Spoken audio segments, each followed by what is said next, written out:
life. Aïcha nuyu nañ leen lu bare bare comme ni ñu ko waxee rek lañu koy defee gis ngeen ko mu nekk programme boo xamante ne bu ees la di jéggalu nag ci jotaay bi wax dëgg neex yàlla di ma fulee seeni kaw waaye nag bu ma gumantoo rek nangul leen ma ko bu biir bi feesee rek séréer la damay nelaw nelaw rek lay def duñu wees benn time ba tax nag rek ay ci kanam tuuti suma naataango ñu bokk métier bi du doon suma xeli kese bi la yoon du doon Eva kese waaye dinaa am ñi may wétali ko ci mel ni ki Sala Njaay dina ma gunge wéetali ma lu baree bare su ko defee rek dina def sharing bi ñooñu nga xamante ne wax dëgg ne yàlla ñu ngi toog di xaar programme yi ñoom tamit xamuñ fu ñu ko mën a seetaane dinañ mën a dugg si diaspora lounge lañu wax lépp loo xam ne ñu dëkk ci bitim réew mu ñoo naxari rek am ngeen fi ñu ko war a mën a kaase jox nañ leen plateforme pour ngeen war a mën a wax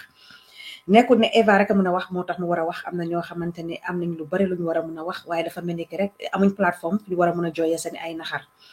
tungu ne du teew ñuy netaal ba tax nag du doon kàddu Eva Sala Njaay bu fekkee ne pare nga rek mun ngaa dugga si mu ne dafa dem cap-capal rek ndax mu neex a xool singul la dafa bugg a dem Eva dem na ba pare Aïcha moom singul la dañ ko koy nangul waaye Eva alhamdulilah monsieur Bujang boo ma génnee si marché bi kon rek ñu seet ndax Sala dina mun a dugga si su ko defee rek mu nuyoo laataa ñuy dugal ki nga xamante ne coow li moo ko waral ba pare Sala soo paree rek su dee mun ngaa def sharing bi dinañu neex lool ma naan si seet ndax na ma ee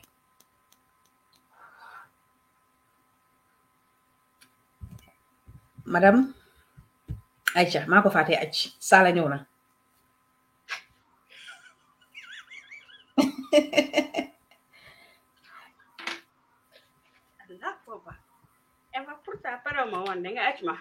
no why man I love it without the head tie or the scarf or whatever you call it I love it better waaw xanaa suñ la wàcce yatee rek man de boobu moo ma daaxal honestly but I'm loving your studio because your sunlight is so good light bi Okay, thank you. Eva, nuyu naa la. I know this is very prompt. Te yaram bi dëgga te na moom neexul lool waaye dinaa taraay gunge si la si programme bi parce que programme bi yaaga dañ ko waaj bañ a ñëw xam nga diaspora bi di nga jël ko wanteel lu bari so it's a good idea ñu toog fii tey naa ci bëgg lool ñu mun ci waxtaan waaw Sala laataa ñuy dugal suñu rek dañu am ñaari important topics yoo xam ne moom lañ bëgg a waxtaanee benn bi moo nekk di dumping site bi nga xam ne gis nañ ko yow di nga ci gën a yaatu because wax dëgg ne yàlla kees bu nekk rek ak ci gën a yaatu xam-xam te bokk nga ci ñoo xamante ne yow information bi ci sa loxo la dal waaye buñ jógee foofu tam dinañ dalal Gambien bi nga xamante ne mu ngi dëkk US mu nekk Gambien am naxar nag wax dëgg ne yàlla bu mu ñëwee yàlla def nag mu fëgg ñu ñun Voice Out Digital joytul ñu naxaram kon duñu def dara loolu rek ñu jox ko plateforme kon Sala ma bàyyi la nga élaborer ci ñaar yooyu rek laataa ñu ko dugal moom dafa liggéey nag rapide quickly rek moom ñu dugal ko den su ko defee soo mënee share link bi am na ñoo xam ne ñu ngi Afrique ñu ngi bëgg a seetaan waaye ñu ne xamuñ fan la den su ko defee rek loolu dinañu dimbale bu baax a baax okay may ma tuuti rek I think ne dama ko doon bëgg a upload waaye jéemutoon na dem arama seddam naa ko mun a génnee screen share ko from xëj naa si seen Facebook page bi then we can take it from there. Just 1 minute.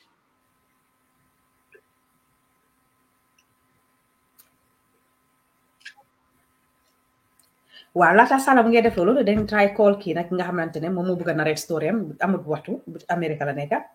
den su ko defee rek dina ñëw with evidence yooyu noonu xam nga rek Voice Out Digital ñun ñooy evidence duñu wax dara te jëluñ evidence tegal leen ko asalaamaaleykum Kola nuyu nañ la di la jox sa wàccuwaay maa ngi nii rek Sala mute please di la wax ne rek yaa ngi live on Voice Out Digital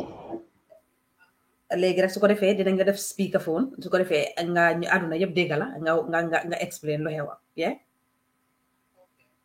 waaw léegi dangaa hold on rek ma def la on speakerphone dégg nga acca you are live si speakerphone bi mun ngaa wax den nit ñi àdduna yëpp ñu ngi laa dégg ok asalaamaaleykum maa ngi nuyu ku nekk sa tur ak sa santa mboolem doomu aadama bi ma seetaan nuyu naa la dama bëggoon a joxe suma story about Gambian airport ak Gambian am naka Air Sénégal man maa suma yaay ñu ngi dëkk America dañ doon ñëw dëcc like 40 days lañ doon ñëw so ma jël Air Sénégal bi ma jëlee Air Sénégal then ma jëna ticket ba pare balal leen ma nag ne ku nekk mun a wax bi mooy suma first time musuma wax on live ni so bi ma jëlee ticket on Air Sénégal ma laaj waa ji ne ko ñaata baag lañ allow mu ne ma allow nañ passenger bu nekk nga amee 2 bags so man 2 bags suma yaay 2 bags ak benn carry-on so man suma carry-on bi nag handbag laa ko defoon handbag bu mag suma yaay carry-on am bi nekkoon lii nii naka la tuddaat hand luggage so bi ma demee New York so bi ma check in bag yëpp dugaale buñ ma ne da nga war a fay wala da nga bag yi ma def uppa so on the 11 ma waroon a dellu si waat back to New York so bi ma check in ma am na si laaj ma suma passeport bi ma jox ko suma American passeport bi ci loxoom waaye bi ma joxati suma passeport bi daf ko sànni si dex bi ma tari suuratu muñ rek noppi ne garaawut sooy tukki seytaane dañ si dee dugga xaaral ma muñ léegi mu ne ma sa bag bi beneen bi dafa over ma ne ko yee mu ne ma waaw mooy ban si hand luggage bi sa bos na sa bu yaay bi mooy suma bu yaay bi hand luggage bi ma ne ko yee ma ne ko léegi dama bëggoon a laajte bi maa ñëw di same airline laa jël Air Sénégal te di same bagage laa indi te gars yi waxuñ ma ne dafa over léegi dama bëgg a xam yéen Gambia fii naka la dee demee mu ne ma wel man xaw ma ci loolu dara de xanaa nga dem si beneen sista bi ma ne ko ok ma dem si beneen sista bi mu ne ma I'm sorry ma ne ko dama bëgg a fay bag mi sista waaye dama am question mu ne ma ok mu ne ma lan mooy sa question ma ne ko man bag bi maa ñëw di seen bag yi laa indiwaale so gars yi ñu ne ma dafa over so dama bëgg a xam rek mu freak out suma kaw very rude lady Hadi Jabang yéen semestre yi da ngeen war dee seet seen bag yi da ngeen war dee seet seen ticket yi da ngeen war dee seet seen ticket yi rek freak out yuuxuma ma ne ko hello sister du ma xalel bu ma yuuxu waaw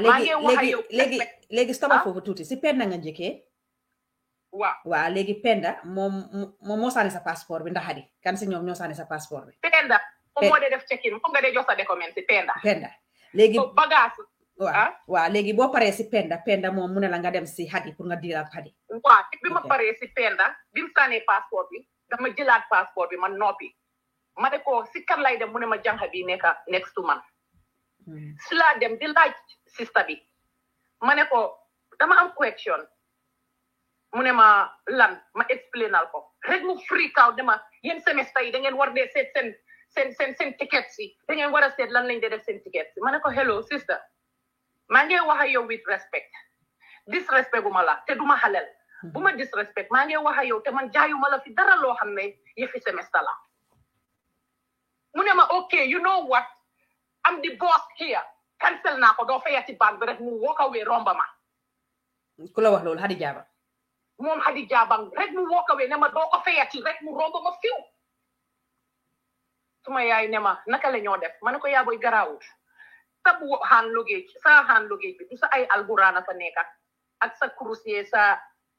abaya yi bàyyi ma jox ko suma niis bi moom dina nu ko yónnee reet ko di nga si jot bu neexee yàlla waa ji ma doon puusal suma bagage mu ne ma sista ma ne ko naam mu ne ma demal si waa ji njool jële mooy boosi Hadi Jabang ñu ngi ko wax Malick Diop sénégalais la ma dem si waa ji ma ne ko na nga def mu ne ma ne ko maa ngi jégalu doo leen ma baalal ma fay bag bi suma yaay mu ngi stress si bag bi ay alxuraanam yaa fa nekk xaw ma si dara soxna si xaw ma si dara nee na du ko jël xaw ma si dara mu toroxal ma kan Malick si boppam moom Malick Diop si boppam toroxal ma ma ne ok Hadi ñëwaat dugga si waat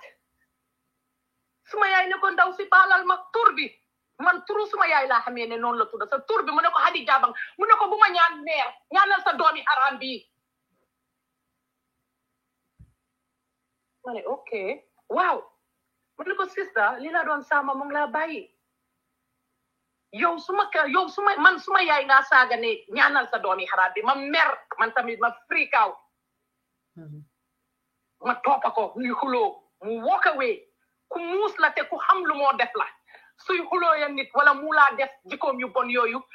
du ndongoo taxaw ngeen feesante ma toppa ko mu dugaat si biir génnaat teetama maa ngi taxaw mu ne ma sa caapandey balal leen ma si wax yi ma meraat ma freak out mu ne waaw kula saaga Malik Penda ndax Hadi kan moo la sa saaga Malik akuma Penda saaguma Penda suma passeport bi la saani Hadi Jabang mooma saaga ndey ba pare ne suma yaay bu ma ñaanal sa doomi xaraam bi moom Hadi Jabang moo gën a ruut ñoom ñëpp Malik Job toroxal na ma dema mënuloo fay sa baag bi ndik Hadi te moom mooy boosi Hadi moom dama dem di ko ñaan ne ko baalal ma ngir yàlla ma fay baag bi suma yaay a ngi upset mu ne ma munuma ci dara xaw ma ci dara moom nee na du ko jël munuma ci dara mu toroxal ma suma yaay moo dem di ñaan Hadi ne ko sis ndaw si tur bi man si laa xam ne Hadi Jabang la tur mu ne ko Hadi Jabang bu ma ñaan meer ñaanal sa doomi xaraam bi ma mer ma freak out yéen ñëpp ak ma seetaan kenn du ànda sa yaay nu di ko toroxal ma freak out di xuloo ya moom mu dugaat si biir génn romba ne ma sa caat nangam taani ndey ma feyeku ma toppa ko man tamit suma xol bi jeex munatuma contrôle suma boppa waaye dooruma ko génnewuma gaanaay violence suma daf ma saaga ma deeloo ko dañ doon xuloo ñun ñaar waaye nag Gambien si nag ku tooñ la gaay ku feyu lañ xamuñ ku tooñ moom saaga na ma man maa ngi mer maa ngi xuloo ya moom ñuy liggéey raxaskati toilet yi ñëpp security guard because she's very arrogant ba pare dafa rude dafa yara defu soo demee di wax Hadi Jabang sax lim la dee njëkk a def daf dee njëkk a xulli botam yi di la intimidate pour nga ragal. all right go ahead ñu ngi laa déglu ñëpp a ngi laa déglu. waaw léegi xamuma dara ma ne yaa booy garaawut suma niis bi ma ne ko jëlal baag bi nii nga yóbbu ko mu ne ma non man xamanguma what's going on du ma mun a dem bàyyi la fi ak taxi bi ma ne ko waa ok léegi dara desut pour man ma dugg a jël suma flight bi gars yi doon def check-in suma yaay bala maa dugg pour jël suma flight sax suma yaay nekk na foofu topp ndaw si le ba sona ak Malik Diop suma yaay amul lu mu defut si airport bi di ñaan di suka du def lu nekka gars yi ñaakee ko kese ba suma yaay di ma yuuxu sax yëpp mu ngi bugg a pour nu dem rek sa flight bi moo nekkoon doon danga doon jógee ko Banjul di dem America ndax danga doon naka la dama doon jógee ko Banjul di dem America doon dem America fii America waaw dama doon waaw Banjul to America New York waaw léegi dara desut pour ma dugga si plane bi léegi gars yi di sàcc suma benn baagi yaay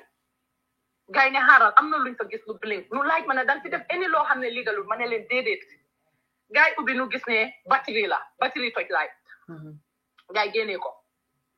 ma gis Hadi Jabang a ngi taxaw Malik Job a ngi taxaw Penda Gueye mu ngi taxaw gars yi ñu ne ma pilot bi dafa bëgg a wax ak yow ma dem ma nuyu waa ji mu fay ma may explain pilot bi joxuma chance pour ma explain ñu ne ma en tout cas daal da nga war a apologize ñii da nga war a apologize Hadi Jabang nga ngi taxaw téye ndigam bi ak Penda ñoom ñëpp da nga war a apologize suka soo ko defut doo dugg si plane bi ma ne ko may ma express ma bopp ma wax mu ne ma en tout cas daal defal li ma la wax ma ne ko nag man yàlla lay sukal du ma sukal benn doomu aadama di tooñu ma Hadi Jabang dafa ma saaga ndey suma kanami yaay tooñu ma ko ma ne ko ñun ñu dëkk Europe muy fu mun a nekk America ñun suñ tooñee dañ dee jël apologie sa doom da nga ko dóor sa mu mer di jooy sax nga neexal ko nit laa suma deeyee si suuf bi lañ maa suul doomu aadama rek laa am not too big pour apologize du ma ko apologize over my dead body fii suma dëkk la comme nga ne du ma dugga yàlla mi am doole nag yéen bàyyee naa leen naa yàlla noonu laa génnee maa suma yaay ma ne suma yaay xaaral ma jël suma baag bi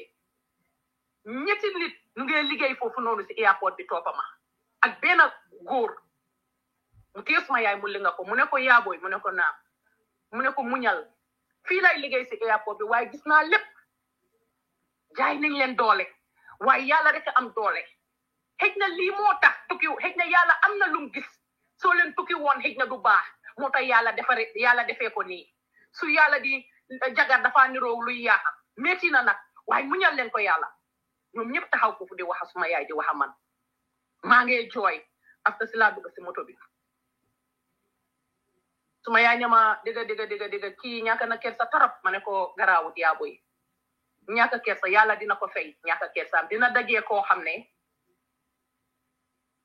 dina wéedi lan la doon dajee kii wala lan la ko doon def garaawut noonu laa demee si ëllëg si ma eew ma dem Air Sénégal bu nekk ak Kereva Avenue ma dem ak dafa benn sista suma xol baa ngi tànga maa ngi jooy maa ngi dem musóoru comme dof sista bi ni ma gisee suba teel soosu sax xam na ni kii dafa am naxar nelawul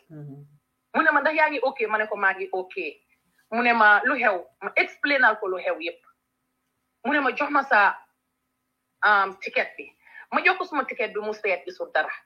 mu ne ma jox ma sa passeport bi ma jox ko suma American passeport bi mu seet mu ne ma waaye yow gars yi si système bi luñ fi def dañ ne yow ñëwuloo really ma ne ko real mu ne ma ne ko dem naa te suma baagi dem naa check in mu ne ma loolu lañ fi def ba pare da nga am penalty 42,000 xaw ma 43,000 ñaar yooyu benn la mu ne da nga am penalty charges waaw dama am penalty charges ma ne ko of 42,000 42,000 or 43,000 ñaar yooyu benn la waaye ñoom ñi nga xam ne ñoom xam nga pour ñuy dëkku rek moo tax foog dinaa la bëgg a laaj ñoom ñi nga xam ne ñoo la stop sa airport bi dinaay la pour nga dugga si flight bi ndax ñoom communiqué toon nañ ak yow pour wax la ne lii nga am wala lii déedéet communiqué tu ñoo man déedéet waaw continue ma ne sista bi waaw ma jooy suma xol bi naxari mu ne ma looy jooy ma ne ko dama fiil ne ñun ñu ngi bitim réew ñu ngi xosul suñ ñëwee ñun foog naa ne fii mooy suñ dëkk fii lañ war a amee jaama waaye dañ ma sot suma oon bokki Gambian dañ ma sot ak sénégalais boo xam ne pilot bi sénégalais la te lii tubaab du ko def because tubaab xamul bookoo tubaab liggéeyam la am te lu nekk si dëggal la ko dee teg waaye dañ ma sot Malick Diop daf ma sot ak pilot bi ak Hadi Jabang ñoom ñëpp nu bugga maa sewloo bugga maa bidlitul ne man naa apologize Hadi Jabang ma suka ma ne ko loolu moo ma naxari may jooy waaye garaawul ba pare maa ngi helpless aw ma yaay bu aw ma papa bu ma taxawal aw ma mag bu ma taxawal aw ma jëkkër aw ma kenn ku ma taxawal lii da si képp ku ma kool rek ne la ne nii rek fekk Hadi Jabang ak Malick Diop jaar nañ fa suñ ma ne nañ ma kool duñ ma koolaat dañ ma jaay doole bu métti suma on dëkka mooy di Gambian authorities si nekk si airport bi waaw maa ngi ñëw si kooku léegi mu ne ma hey sister ndeysaan munu maa wax suma boos leen munu maa wax waaye yal na da ko yàlla oyofa la ma ne ko amin ma génn a dem bi ma génnee dem noonu laa nekk di def research di jël ay call lu jox ma boosi police bi ma call mu ne ma xaaral ki nekk airport police la ku ñëw wax jobaate mooy boosi police bi foofu mu explainal ko yëpp ba pare jox ma nombaam ne ma call ko ma call boosi police yi jobaate waxa moom mu déglu ma yëpp mu ne ma ok naa waxa Malick Diop ak Hadi Jabang mu waxa Malick Diop ak Hadi Jabang moom waa ji koolatuma sa moom si boppam ma call beneen boosi police yi mu ne ma ñii dañ la jaay doole next time soo amee any problem si airport bi rek am na police ma ne ko man xaw ma musuma wàcca si airport yi Gambia bi mooy first time bi mu ne ma ne xaaral ma koolaat jobaate mu kool jobaate ne ko dafa am meeting ma koolaat jobaate fekk mu jox ma attitude waaw ma ne man wax naa Malick Diop wax naa Hadi Jabang waaw ñu ne nga bindal leeta affaire si dafa dem si seen bureau bu mag bi Sénégal ñu ne nga bindal leeta waaw ma ne man maa ngi si meeting sax boosi police jobaate moom boss police bu nekk airport jobaate mu al ma moom tamit jox ma attitude ma ne yaa booy ndeysaan lii métti na de mu ne ma waaw ma ne ko ay garaawu suma yaay ne ma nañ ko muñal yàlla may lijjanti waat suma benn xarit fii nii jabaram mbooki directeur bi la mu ne ma xaaral ma jox la kii nii naka la tuddaat Bojang directeur airport bi xaaral ma jox la nombaam waaye du dee bëgg kenn am nombaam bu ma si feeñ ma ne ko waaw ma call directeur bi tam Mr Bojang si boppam mu ngi 28 years America fii la jàngee fii la study fii la defee yépp ma xam ne xëj na kii dina mun a understand suma point ba pare dina mun a xam ñii lan lañ ma def ma call ko ma explainal ko everything mu déglu ma ba pare ne ma ban façon help nga bëgg man fooguma ne mun naa laa help ma ne ko really ma ne ko yow yaay director of airport yow yaa ilif ñëpp nga ne yow mënuloo maa help mu ne ma waaw ma ne ko waaye comme yow America nga jàngee te yow xam nga ne freedom of speech dafa am te li ma la explainal yëpp yaa ma doon déglu ak help léegi why not yéen ngeen dem ngeen go over caméra yi ngeen seet moo gën bale ngeen maa sot yéen ñëpp mu xam ne lu ma ko wax make na sense mu ne ma yónnee ma sa ticket number bi ak sa passeport bi dinaa seet lu maa def ma yónnee ko suma ticket number bi ma yónnee ko suma ticket bi ak suma passeport bi ma toog 10-20 minutes kenn xool ma ku ñëw wax Mr. Diba mu nuyu wante man ma wax moom ba pare mu ne ma dama bëgg nga explainal ma lan moo xewoon si airport bi ak ban time la woon ak kañ la woon ma explainal ko yépp mu ne ma léegi yow loo bëgg a def ma ne ko dama bëgg a dellu suma njaboot gi maa ngi am njaboot bu ndaw te nu ngi dem school dama bëgg a dellu si gaay mu ne ma léegi dinaa waxa Malick Diop mooy station manager bi ak kii ak Penda ak Hadi Jabang dinaa waxa ñoom dinaa la koolaat ma ne ko waaw mu koolaat ma after 1 hour mu koolaat ma mu ne ma wax naa Malick Diop mu ne affaire si dafa dem si bureau bu mag bi Sénégal foog nga email adresse am baa ngi nii foog nga email leen apologize ne yow yaa tooñ pour ñu mun laa bàyyi nga dugaat si plane bi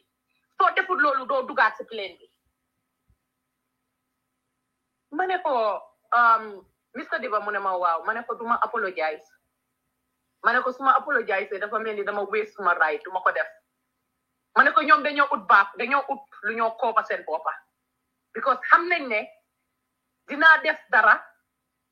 te dara mooy naa teg yépp si luwa duma apologize bu dee loolu la rek thanks for your help appreciate naa la waaye moom tam bala du maa kool pour waxa man ne ma apologize waa man moom ndareetal nañ ma di raw story yoo xam ne waaye nettali xuloo la nim ñëwee ak man rek xam naa ne moom tam convince nañ ko waaye ma tari suuratu muñ rek ba yëpp si loxo suñ borom subhanahu wa taala ne garaawut ma toogati gis kenn yónnee ma tamit ku ñëw wax Obi Njaay foog naa mooy director of finance bi xaw ma mu yónnee am na lu ma yónnee delitaat ko so léegi ma ne man maa ngi waste ma time te ñii noo ko pa doole fu mu nekk nii sot nañ ma fi gaay téye nu ngi ko téye nu ngi ut lu ñoo baaxoo nu ngi evidence àddina yëpp a ngi leen suu ñëpp a ngi talk about Air Sénégal so ñoom nu ngi ut loo xam ne loolu la gaay mun a jël as evidence gaawut man maa ngi waste ma time xaaral ma kot suma loos rek ma ne xaalis bi man maa ko liggéeyu ma xaaral ma dem Brussels Airlines ma dem di laajte boo ko ticket laa bëgga mu ne ma sister fu mu nekk ticket yi dafa cher mu ne ma one way ticket $3,000 kenn ku nekk yow yaa sa yaay ma ne ko wa digga ne yàlla su ma la ni am naa loolu waxuma digga mu ne ma xaaral ma seet mu seet ba soona après mu xool ma mu ne ma sister yaa ngi ok ma ne ko ok wu ma bro mu ne ma lu xew mu ne ma because daal ni ma la gisee daal ak ni sa boti mel daal yaa ngi upset ma ne ko dañ ma jaay doole bu metti ma explainal ko mu ne ma waaye Air Sénégal lii baaxul amuñ tur bu baax lii dafa daaneel seen business bi xanaa ñii xamuñ customer service mu ne ma man suma liggéey bi nii Ghana laa ko jàngee waaye ñun fii Brussels Airlines customer yi dañ dee ñëw di ñu saaga mu ne ma am na ku musa ñëw poñe ma bugguma óoturam duma óoturam mu ne ma waaye dama taxaw mu poñe ma ba soona saaga ma ba pare defal ko lu mu bëgga mu ne ma waaye ñoom amul guur tur lii baaxul ci seen airline bi sax ma ne ko waaye garaawul noonu la ma ne xaaral ma call suma benn boy dama ko dee jox ay client mu call boy bi mu ne ko maa ngi am astaforaay bala call boy bi sax daf ma ne ma xaaral ma call Sénégal fii nii airline bi seen fona direct bi xaw ma seen manager bi Sénégal suma xarit la pour ma wax moom ma ne ko bro jërëjëf apprécié naa sa offre waaye man ñii fii lu ma comfortable sama àndatee ñoom ma dugaatee ñoom ci seen plane because dañ ma humilier ba pare dañ ma toroxal dama am gàcce am na yoo xam ne gor moomu ko dañ ma sot ba pare jaay ma doole ñii daal xaaral ma bàyyi leen rek bu jarut nga ñaan leen comme man suma ticket laa jënd ba pare nu jaay ma doole ne tant que apologize ma du ma duga garaawut noonu la koolee freinam bi mu wax ak freinam bi ba pare bi mu waxee freinam bi ne naa ñëw bi ma demee ma toog nit doomu aadama yi tamit am na ñoo xam ne xam nañ nit surtout sooy liggéey ay airline nii dañ dee xam body language soo gisee nit ki rek xam nga booy bi gis ma mu ne ma sister ma ne ko naa mu ne ma yow ok wuloo xanaa léegi nga eewu ma ne ko léegi laa eewu bro sel moomu ma sax mu ne ma maa ngi gis sa bët yaa ngi am laas sax ma ne ko billahi maa ngi jaxasoo nit maa ngi am doom yu ndaw te góor mënut a amee ji xaleel noonu mu ne ma lan mooy sa problème ma explainal ko yëpp mu ne ma Hadi Jabang she is very rude su ma bëggee ni njaboot ma ne ko mu ne ma am naa bis ak moom sax she is very rude waaye xam na ma bu baax booy bi si boppam ma ne ko mu ne ma noonu la di def nit ñi daf dee toroxal nit ñi xaw ma lan lay yaakaar beneen jànq bu nekk next to moom mu ne ma ko xamadee ngi noonu mu ne ma sister xaw ma la de mu ne ma waaye bii du benn yoon du ñaari yoon Hadi Jabang xaw ma lan la yaakaar waaye dafa am ñu ko baak am na ñu ko baak ma ne ko mu ne ma waaw mu ne ma waaye du tenten depa ko mu ne ma dina taseejee doom aadama yoo xam ne billahi dinañ ko yaaxal am na ñoo xam ne duñ la ko dee bàyyee ma ne ko jànga bi am na lum yaakaar nag xaw ma na laa mi ñi béy la sangoo waaye am na lum yaakaar ndig nim dee xulee ba tamit sax mel ni kuy daanu rab kii am na lum yaakaar waaye garaawut loolu la ma booy bi seetalee fii nii naka la tuddaat Morocco ci New York mu ne ma ne ndax bugga ngaa dem Washington ma ne ko Washington DC dafa sori New York moo ma gën a jege mu ne ma ok noonu la doon wax a booy bi rek benn waay mu ngi woon foofu doon jënd ticket waa ji xool ma mu ne ma sister turn around ma xool waa ji mu xool ma suñ bëti nekk ñeneen mu ne ma noppa amut kubéer déggal dafa yëpp ma ne ko waaw mu ne ma ñii dañ la jaay doole mu ne ma sooy dem airport man maa la gunge ba pare jox ma sa nomba ma jox ko suma nomba mu ne ma ndax mun naa laa yóbbu seen kër ma déglu sa yaay waxam moom tamit ma ne ko waaw lu pare lu moo def ba pare mu ne ma nañ dem waxal taxi bi mu ñibbi ma yóbbu la mu yóbbu ma ba suñ kër fekk suma yaay ngi wedda mu pare ma ne ko kii mooy suma yaay mu laaj suma yaay explainal ko the whole story mu ne ko baax na waa ji waxatut dafa génn rek dem bi mu demee mu call ma 5 minutes mu ne ma ne please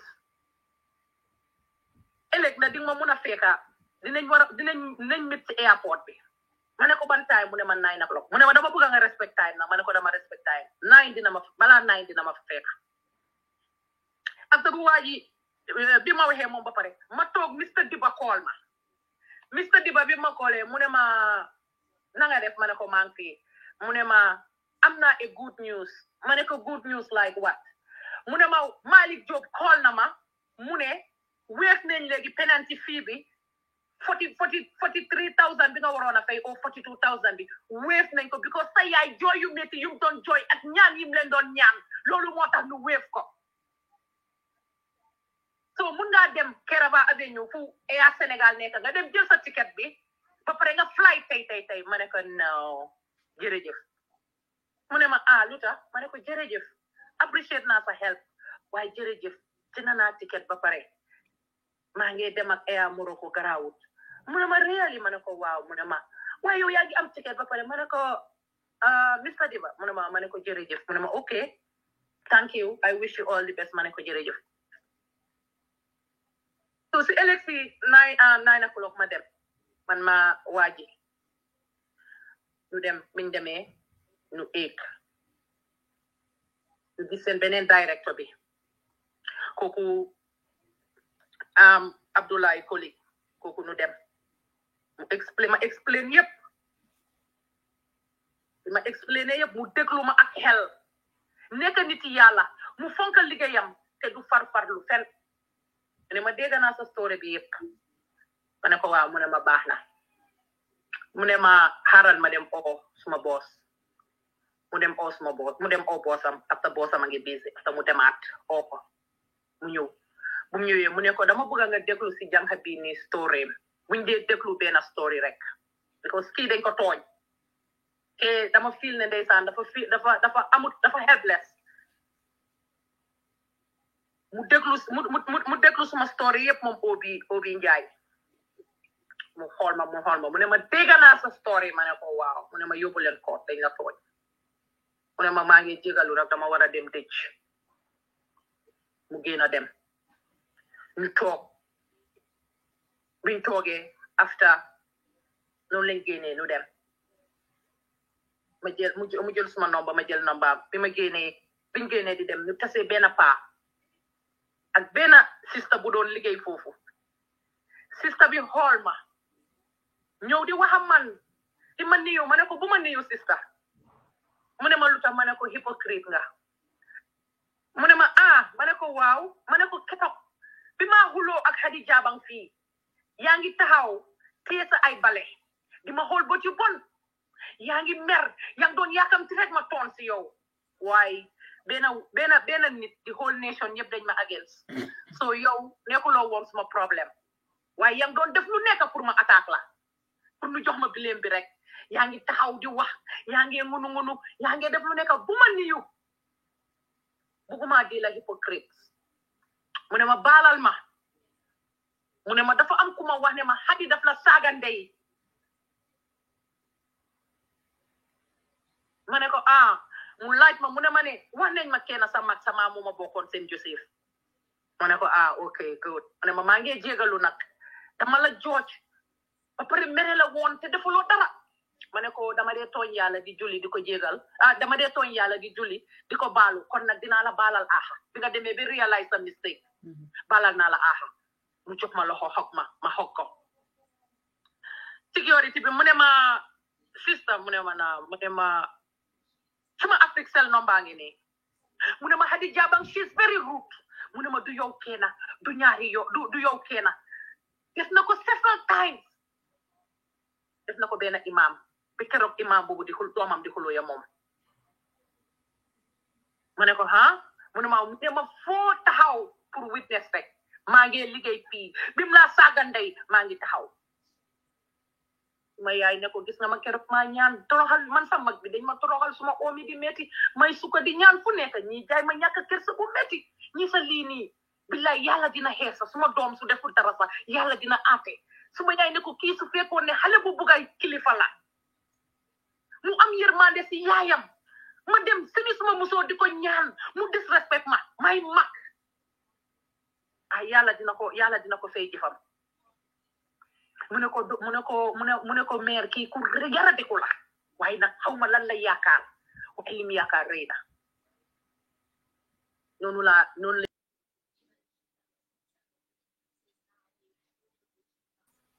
ñëpp si ma ne suma yaay tarawut nañ dem rek comme Gambia jaay nañ ma doole su ma delloo America man tamit dinaa seet li ma def because sister bi Hadi Jabang yaaga na di ko def ñu bari muy gëdawee wiri nit ñi di bàyyi waaye am na doomu aadama yoo xam ne ku leen laal duulu baalal leen ma fi wàcce yàlla am na doomu aadamaam yoo xam ne daf leen sàkka ba pare bugal leen boppam du ma ko ñaan yàlla nag waaye dinaa xeexa moom bés dina jox kooku cër noonu laa demee si airport bi ma demee everything was okay ma am help ma everything ak lu ma saadoo ñëpp keroog bi ma demee si airport bi yàlla toj suma xol yàlla boole ma ay malayka ñi ma jàppale ñi ma dimbale ñëpp benn sécurité bi ma doon jox nombaam bi noonu mu ne ma gis nga yàlla li moo def te yaa ngi ñëw yaa ngi am help maa ngi happy bi ma demee di check in aw ma benn problème yàlla mel ni dafa yóoni ñëpp pour ñëpp ñëw assist ma dimbale ma so bi ma ñëwee nag si laa ne ok xaaral like ma start di def suma research lu ma war a def ku nekk am nga ku la doylu so si laa ne xaaral ma ñëw dama la dee seetaan xam naa ne nit dëgg nga te doo dee farfarlu te yow dëgg rek la dëgg rek la ñor gisuma naa feexa ci yow gisuma benn dëgg ci yow bala maa wax ak keneen ñëpp bala maa def lu maa def yëpp naa la explainal suma story. That was the story. Léegi dama la bëgg a laaj rek kan moo la mujjee dimbale si Gambian autorité si nga ne Mr naka la Konaté ndax waaw waaw ku amee caméra si moom naka la santa naka la tudda kii nii waay naka la tuddaat because mention nga Bojang Jobaate Mr Njie ak kanati kan ku amee woon caméra yi ki nga wax ne kooku liggéeyam rek a ko ñor waaw kii nii naka la tudda Abdoulaye naka la santa waaw moom daal si gàttal si ñëpp naka la santa Abdoulaye xaw ma santaam nag dama fàtte santaam waaye Abdoulaye la tudda waaw ok si san moom daal si ñëpp mooy niti dëgga mooy niti yàlla mooy koo xam ne farfarlewut mooy koo xam ne he is very straightforward waaye ñi ma gis ñëpp Hadi Jabang daf leen jëna léegi ñaata nga fay back pour dellu America yow yaa sa yaay 42,000 nga fayaat back ak SN Brussels waaw 42,000 waaw yaa sa yaay ku nekk each waaw fu na da haral ma we are talking about 84,000 Sala moom la fayaat after paying 90 for na tax tamit yep 98,000 la 98,000 including all the charges attached and tax fees wow yep 98,000 okay there we go right jërëjëf rafetlu nañ ko ñu bàyyi la rek su ko defee nga déglu da ngaa liggéey den su ko defee rek dinañ def li nga xamante ne mooy suñ analysis bi yaakaar bi nga am nag ba ñëw ci ñun yaara bu yaakaar tas may ma tuuti rek because Sala yéen a maa dégga waaw ñu ne sama audio bi dafa demoon moo tax rek waaye ñëwaat na baak su ma jógee rek daf dee dem yàlla bu yaakaar tas comme lu ñu wax la rek it is a good move ñu bëgg laa laaj rek bala ngaa dem because dinañ def suñu analysis nga déglu tam di masawu sa expérience bi nga am waaye tamit nga déglu ñu rek ñu gën koo yaatal den su ko defee dinañ may tam ñuy déglu ñoom tam ñu ñëw ak seen xelaat bu mu doon suñu xelaat ñun kese rek waaye mu doon ñoom tamit seen xelaat leneen luñ bëgg a wax tamit moo nekk rek léegi fan nga toll danga su Air Sénégal ndax jégal nga leen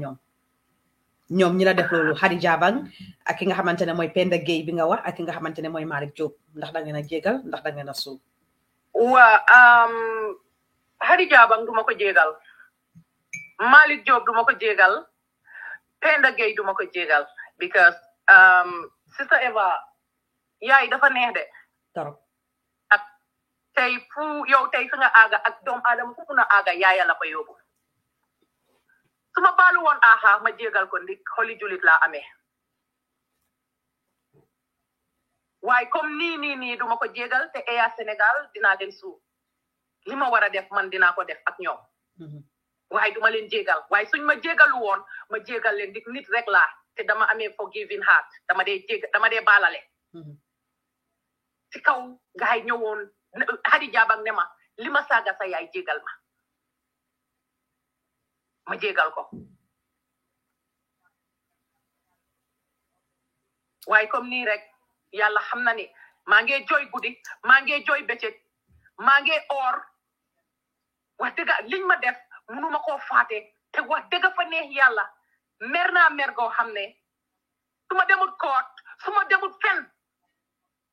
suma kurus laa amee yàlla dina àtte bu dee yaay si lum ñaan yàlla du ko aj billahi wallahi tallahi Hadi Jabang li ma def moo Malick Diop moo Penda Gueye toroxal biñ ma gaay toroxal yan na leen yàlla toroxal si airport bi yan na ko airport bi xetaw ni puub billahi wallahi tallahi lim toroxal suma yaay di ram suma yaay di ñaan mu ëmba ma juróom-ñeenti weer benn fan bi xaw koo gaañ amoon ñu rusukaay ñu toroxal ma humiliate ma yan na ma yàlla àttee ñoom yaa rahman yaa karim bu dee yaay si lu ñaan yàlla du ko añ bu dee lu ma ñaan si àddina yépp yàlla du ko dee aj yan na ma yàlla àttee ñoom ñu may la rek nga dal dafa mel ni ko rek sa dina jóg na dinañ la bàyyi nga giifal su ko defee rek dinañ ñëw ci yow wax naa leen ko rek kon mer na am na ci droit dinañ ko jëlaat incha allah dinañ rek commencé waaye nag ma bàyyi Sala mu ñëw rek Sala su dee mun ngaa share loolu si groupe bi ñoom ñu nekk Banjul Hadi is fully aware of the show she have read the post it's been sent to her by a close relative or a family member gis na ko Hadi yëg na ne dinañ ko discuss tey that's the good thing parce que li gën a métti mooy ngay wax ci nit xamut loo ko waxal dafa métti parce que nag bàyyiwut la xel kon Sala soo mënee share link bi rek then we'll share to those people living in the Gambia as well xëy na ñeneen ñi nag trafic bi daf leen dee sonal soo ko mënee def si WhatsApp bi rek then dinañ ko forward because ñu bari ñu ngeen ne xamuñ ban site la den su ko defee ma bàyyi rek nga ñëw wax na nag bi dina am jóg wax dëgg ne yàlla it is a heavy money good sum of money moom la fay after paying Air Sénégal li tax man Eva ma invite ko mu ñëw mooy dama ko ne ko rek what is happening here ñuy ñaan comment rek tam su ko defee rek ñoom itamit dinañ mun a dugga bu fekkee mun ngaa indiwaat loolu rek ñuy ñaan rek ñiy comment yéen tamit yéen ñiy déglu seen input dina am solo lool bu ñu ko jël rek bros ko onani di kapet métit boo xam ne la doomi Gambien dunda na ko muy dem réewam comme nu mu ko waxee la rek mu mel ni doxandeem ci biir réewam métti na ku mu dalu doo ko xam mënuloo nekk doxandeem ñaari yoon nekk doxandeem ci biti Gambie déglu leen ma de ndax ma slow down waxuma doxandeyam de doxandeem laa wax te damay slow down parce que nag suñu olof ñu bari de suma olof ñu bari understanding ko yéen a ngee download ñuy download xadi dina ko jot te dina am lu ñoo wax waaye nag bu fi jógee aftermath event bi aftermath programme bi yu bari daf ma dee dal te doo leen koy yëg moo tax léegi su may def rek damay ànd ak dal wàññi su may texte wàññi su may wax wàññi su may olofal waaye nag am na si audience boo xam ne comme li ma wax rek bàyyi naa ko xel kooku ñëwul pour déglu ñëwul pour dégga dafa ñëw pour jottali kooku lu Eva wax safa ko du ko dégga moom dafa dem rek bëgg a jottali moom seegul taataanut xoolul bàyyiwul xel bokk na ci ñoo xam ne mooy noonu privé yi which is okay dañ koy nangu waaye nag bu ñu wax dara lu ñu waxul moo tax kii bu ñu approché li ma ko wax rek mooy are you willing and ready pour nga ñëw parce que li yëpp nu ma ko wan a explain foog ma am lu ma miss parce que moom moo ko dunda man Eva dunduma ko so moom ni mu ko explain dafaa nekk daf koo am right waaye man du ko dinaa doon miss some point te loolu laa doon bañ waaye leneen lu ma bëgg a wax pour yéen ñi seetaan tam di ngeen ma ne there is always two sides to a story yes it is a fact and true waaye nag yàlla dafa dogal comme lu ñoo wala rek ku ñëpp def li nga tooy te man am very confrontational man duma Sala Njaay te duma koy ragal a wax am very confrontational ku ma oo ci confrontation rek di ma am te loolu laay avoid on the other note tamit comme li ñoo wax la research has been done Hadi wax nañu fan la doomi Banjul la juddu Banjul la Hadintin foofu la dëkka aw ma nombaam nag aw ma contagam try naa ko on Facebook what's happening darling yaa ngi mess up with the keyboards Sala so Hadi mënuma ko contact aw ma contact nombaam but we would have loved to hear from Hadi moom koola bi ma koolee emuma ci moom rek I did not only take li ma jox déedéet kooku du ñun ñu romb nañ loolu we are too professional for that ñun wax naa la ne rek internet ñëwu tax ñun ñu toog man ak Sala ak ñeneen déedéet we are experts in what we are doing dafa nekk dëkk buñ nekk la rek mënuñ ñoo cëral wala mënuñ ñoo jox lu ñoo def internet taxu rek mu ñëw ñu war a ñu toog di wax wala mu neex ñu nii rek ñu nekk nit yoo xamante ni rek ay influencers lañ rek bëgg a ñëw toog bëgg a wax déedéet ñun romb nañ loolu ñun duñ ñooñu a lot of time kii jox na ma ko depuis last week maa ngi doon liggéey ci loolu lu bare di ci liggéey di def suma investigation suma research si suuf tam waaye comme li ma wala rek ñi ma waxal pour bëggoon a approach Hadi Jabang sax li ma wax mooy bi careful xam nañ la bañkat nga doo dee jël mun nga koo kool mu saaga la te kon su boobaa rek dafa mel ni maa ngi farlelante te loolu laay bañ koola bi bu ma koolee li ma ko wax mooy I'll try and listen to both sides parce que loolu mooy suñu liggéey mënoo ñëw jël benn side rek but unfortunately aw ma contact Hadi message gis naa Facebook am bi waaye tam dama dee moytu because every lesson shared should be a lesson learned I have learned so much lesson in the past whereby di nga try because Gambia li ma wala ñu dañ am media waaye we don't understand media fully dangaa am nga call ko nga ne ko ma ne lii ak lii nim laa disgrace sa si téléphone xaj sax du ko bugg a jël waxatuma laa nit te kooku du Eva and I am very careful approaching people yu ma dee gën a bugg a moo dee nekk communication in text via text or mu nekk loo xam ne voice la if I don't have your consent I wouldn't play it the only time I play for voice jammer was just 1% and I have a reason why I do why li tax ma def loolu I have a genuine reason why ma play that particular person jigéen lady boobu noonu voice am because comme li ñu wax la rek si fi ma fekkoon la ak li ma fekkoon la but it was on my own platform moo tax ma share ko du ma dee share people voices man dama romba loolu I don't have that time conversation bi ma am ak kii yëpp is voices and I would not play anytime waaye Sala ma bàyyi rek nga dugga dem su ko defee ñu ñëw ñu gën a càmbar suñu waxtaan we would have loved to hear from Hadi as well or Malik moom góor la dinaa ko doon ñeme parce que nag Gambia góor yi ñoo gën a am discipline jigéen ñi te man soo nekkee bañkat barki demba amna histoire ak Omodi Badiane amna yena yu bari tam yeen ñi sétane mu ngeen na Eva nak dafa melni ke mu ngi bëgg bari problème waye fekk man yebaate duma ko di jinda antuma ko di invite ma distance suma bop ci yebaate bi because Gambian pour ñu disgrace la wala humiliate la lu ndaw la te duma koy nangu when I look at myself and my size yoy yeb daf di mëna tax ma trigger te suma trigger yi rek duma ko la bi mëna trigger ci lo xamne dama tok ma regret ko mëna trigger mëna ma ko ci lo xamne dama tok mëna ma cause a lot mëna ma cause suma liggéey fi in the UK mëna ma cause suma liggéey in the media as well because duma di react easily so ma di react duma di think motax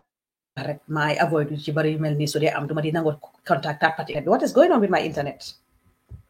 dafa melni ki Hadija Bang wa ya Senegal dafa melni ngi té internet bi de sala kon sala ma baye rek nga dugga dem su ko defé dinañ ko ciambar comme niñ ko waxé rek waye ñu xalal léral touti rek parce que nak askan yi ñoo dilal la fokk ñu léral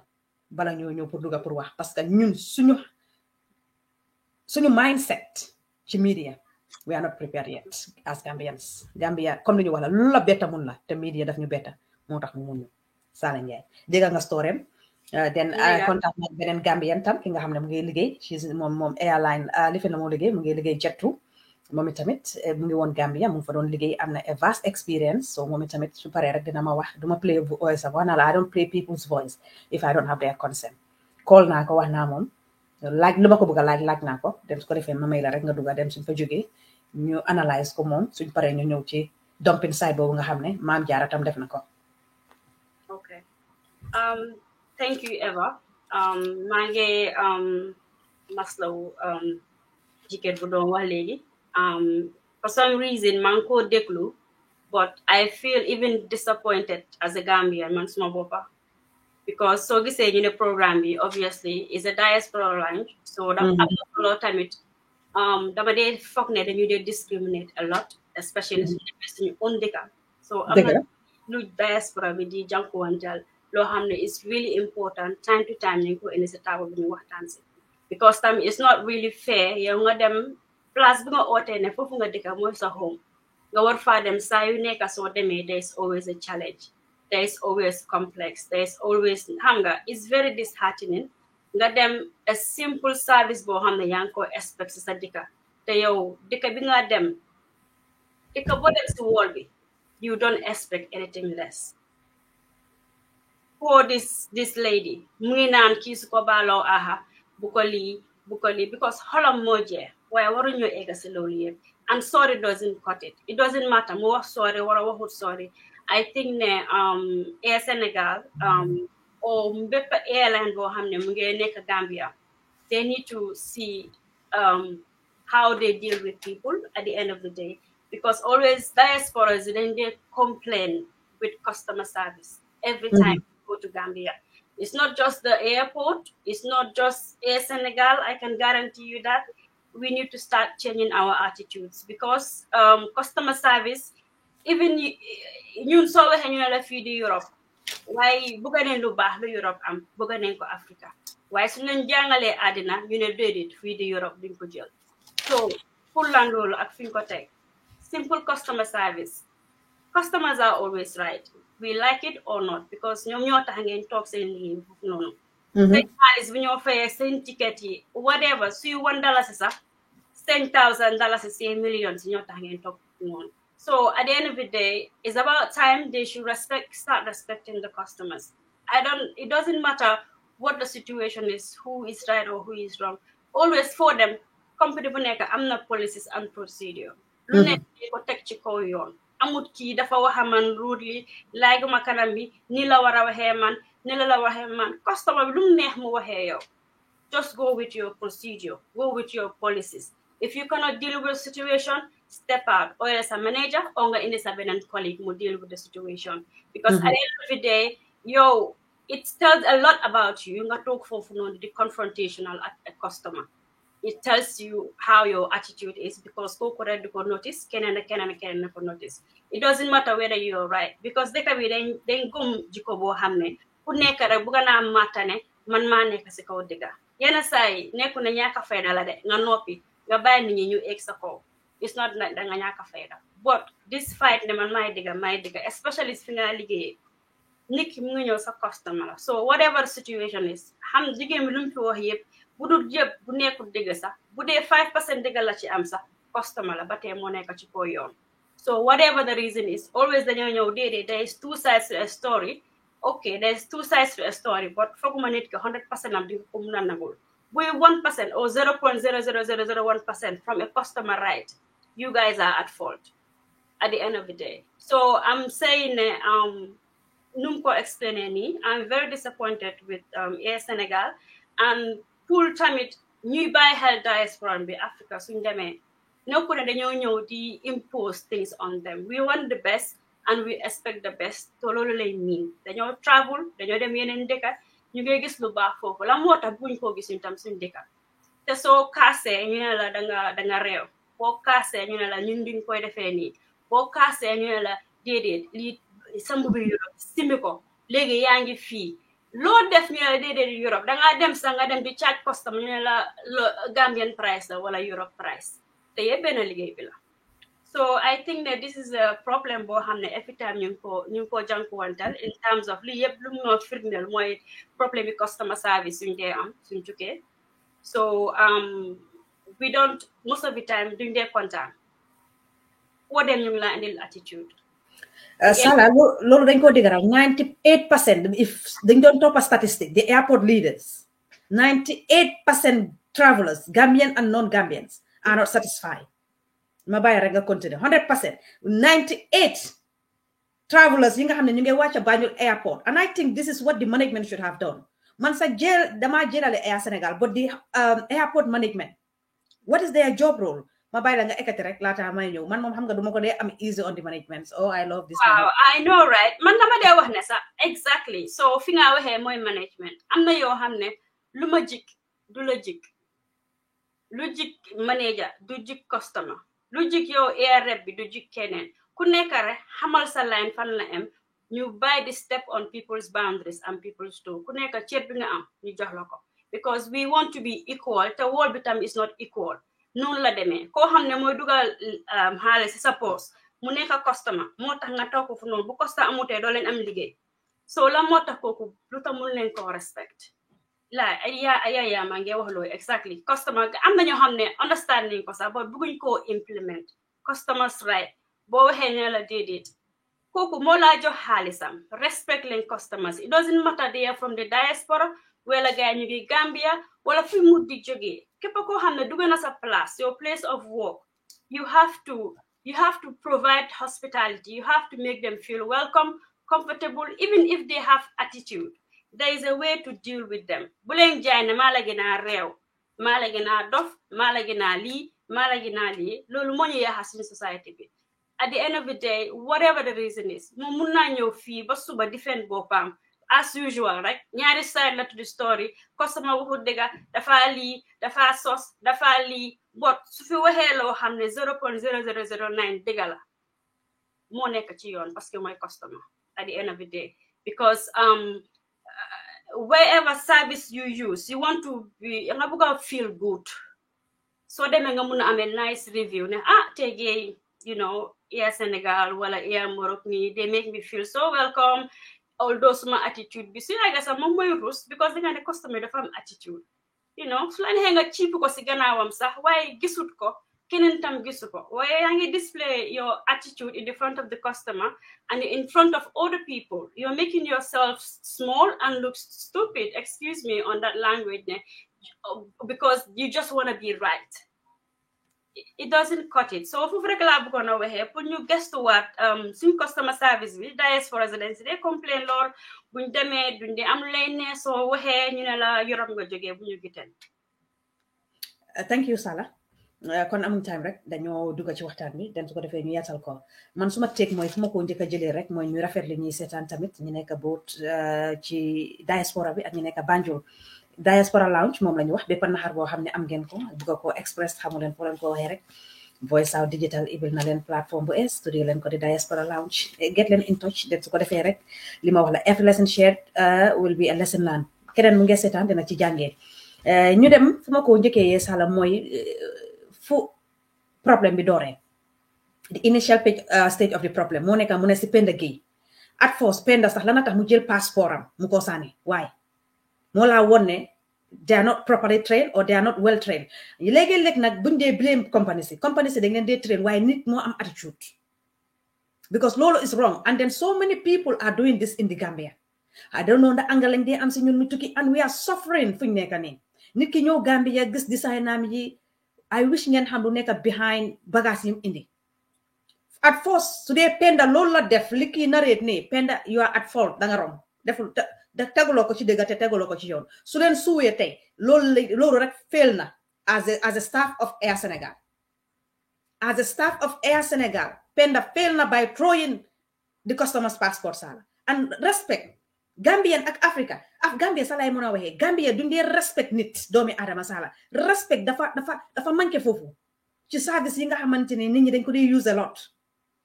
when you go to the airport, when you go to the seaport. Fofu Penda is at fault by throwing the passport. And then, you know, caller bi or traveler bi, melut ni kumeli Eva, kunga hamne dafa aggressive. Because amna ñeneen ñi sala, amna loy def rek yaa ngi trigger di anger indam. Dafa am ñoo xamne lu ndaw moo de tax ñu react ñu naan ki dafa bari seytaane dafa bari histoire dafa mën a xee dafa mën a xuloo dafa mën a lii. By throwing the passport is wrong because it happens to me. Si benn si bank si. Jigen bi pare, what is an ID? Can you imagine? I was so ashamed of that lady. Yaa ngi look so good mu ñëw rek nit ñi dañ leen dee jox seen passeport very nice seen loxo yi ñun duñ leen dee throw waaye ñoom suñ paree rek throw ko. It happens to me si bank bi muy Trust Bank. Airport bi sax last year bu ma doon dem Gambia happen na with an immigration officer waaye bu ma doon fill the landing form bu mu gisee rek xëy na suma rôle li ma liggéey mu xool ma si boot ma xool ko sala and even the immigration officer suñ paree si la ñoo def sa boti sa loxo yi niñ ko dee laa they are all rude. This is not just Air Senegal. This is not just Air Senegal. They are so rude, especially jigéen yi liggéey airport Banjul. They are so rude. Man xawma ndax seen foo wili la moo leen rude loo man xawma ndax seen sagari kër yi nga xamante ne ñu ngi ko amee ci seen if you wait their salary nga wait seen salary yi nga xam ne Penda xëy na lii la moo am wala Hadi lii la moo am nga dem gis Hadi fi mu dëkka wala nga gis Penda fi mu dëkka yow sa bopp su fekkee ne danga dee assess da ngaa ne kii naka la mun a amee de waaye corruption la Africa la bribery du fa dee jee am na ñoo xam ne tam customer satisfaction suñ ko amee dañ la dee mun a tips that is acceptable waaye ñu ci bari suñ leen doon assess fi ñu dëkka waruñ faa dëkka moto ñu ñoo dawal waruñ koo dawal waaye tey soo waxee ñu bari dangaa dégg ñu ne la dañ añaan ñu Eva dafa añaan li moo wax ni and then look at it su fekkoon ne luwaa am na Gambia ñu leen a follow wax dëgg ne yàlla ñoom ñu ci seen bari yu bari dañ koo si ñoom because seen salary mënut leen koo jox no foofu la dee starté not only Penda or Air Senegal or Hadi ñoo suñ immigration ñoo xam ne they are the state security ñoo ñu war a protect soo ñëwee sa baaraam yi noo ko tegee sa surayto da nga gis ñoo xam ne dañoo jël sa baaraam bi di ko boos and sala loolu can trigger people are different mun na moo trigger kenn naan ko loo maa boosee confrontation ñëw loo ñëw ngeen xëccoo mu naan la yow da nga réew yéen waa Europe ba pare lu ndaw li nga wax lu ndaw rek ñu ne ñun waa Europe yi ñun waa Europe yi ñun waa Europe ba pare tam ñu ngay fay da airport tax fan bi ma gis staff bi ñu ngay use the fan and the fan should not only be directed to the staffs it should dañu war a am fan boo xam ne pour customer yi la ñun nekku ne ñun ñoo nekk rek di sofa sala tubaab bi sax mu am tubaab boo xam ne was a disabled person sala I have to dispatch the queue I was so upset maa ngi tàngaay man suma boppa imagine ma simeeku kooku was a disabled person ma xam disability in the UK priority yu ngeen mun a am ma walk out I was venting out ma dem ma leen ne xanaa amuleen a disabled lane ana seen staff si kan mooy assist kii she's a tourist we all are tourists but moom dëkkul Gambia dafa ñëw for a reason and xëy na bii mooy first experience am in the Gambia and this treatment will make the person him or her du fi ñëwati and you guys are losing money airport waaye xam nga nepotism ak faralante tax na ba Gambia du develop lu tax Gambia du dem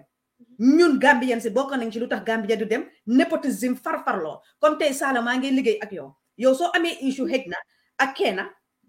yow da ngaa expect man ma faralal because da ngaa ne ñooy liggéey da nga war a farale and it is wrong yooyu bokk na ci yi ñu tardel as a nation Africa airport authority si moom ñoo gën a useless paper buy naaw ci mbedda and I said it and I'm on record and they are download ñu ma download yow Bojang yow nit ki ko approach la nga ne ko how can I help you lan nga bëgg ma defal la and nga ne yow da nga study America 27 years how much 22 years shame on you Bojang dama lan moo tax sama santa Bojang laa xamul shame on you Bojang conflicts like this dafa happen when issues like this happen you know You call them, that's why you have an office. Why Gambia suñ big top rankers dañ fa ne office mom pour welcome jigéen la wala office pour toog netaalu TikTok la wala office xaw ma pour lan lañ ko dee bëgg a use office is for that reason. Yow soo demee ba lii happen mu ñëw nga teg quota dex wala nga ne ko you know what lii happen na tey dégg nañ ci pilot bi dégg nañ ci Penda dégg nañ ci Hadi duñ la mën a allow nga travel, and why would they even deny have not to come back to the US? waaye ñu njëkk a wax si challenges yi nga xam ne Gambia ni ñu ngi koo face airport bi nga ñëw si tax bi tamit soo leen a bëggee question Gambia airport wala Gambian bëggul koo xam ne mu ngi bëgg a lay a complaint. Why waroon nañoo am box at the airport boo xam ne dafa nekk a suggestion box that would have helped them. Ku nekk li nga experience nga ñëw nga dugal ko fa. It is down to the management. It's their responsibility and duty pour ñu war a mun a dem read all those notes waaye nag nga teg ko line up ko sala. We do have complaints su ñëwee danga koo read nga teg ko nga ne kii dee complain am bi faguma ne war nañoo look into rek ngeen toog ngeen discuss loolu dafa improve airport bi. dafa improve the standard of the airport. waaye ñoom suñ big boss yi ñu ngi si sàcca ñu ngi si kamasa yooni gannaaw yi nii nit ñëw nga xam fa nit wala ma xam fa Bojang wala man ma nekk Bojang mo am suma benn mbokk boo xam ne Bojang la xam na ko hey Bojang sa jëkkër la I will make so because your husband last name is Bojang so you are Bojang dinaa ko call mu ñëw mu use the public money taxpayers money sala ñu jël suñ moto yi nga xam ne ñoo koo fay nga gis koo xam ne mu ngi wàcca si mu ngi laa romba ni mu ne la maa ngi la feebaay because man VIP bi ñëw na jël si ma. It is wrong and people are seeing it and suñ kaasee ñu nekk di ñu attaque ñoom yéen da ngeen bari affaire yéen waa Europe yi.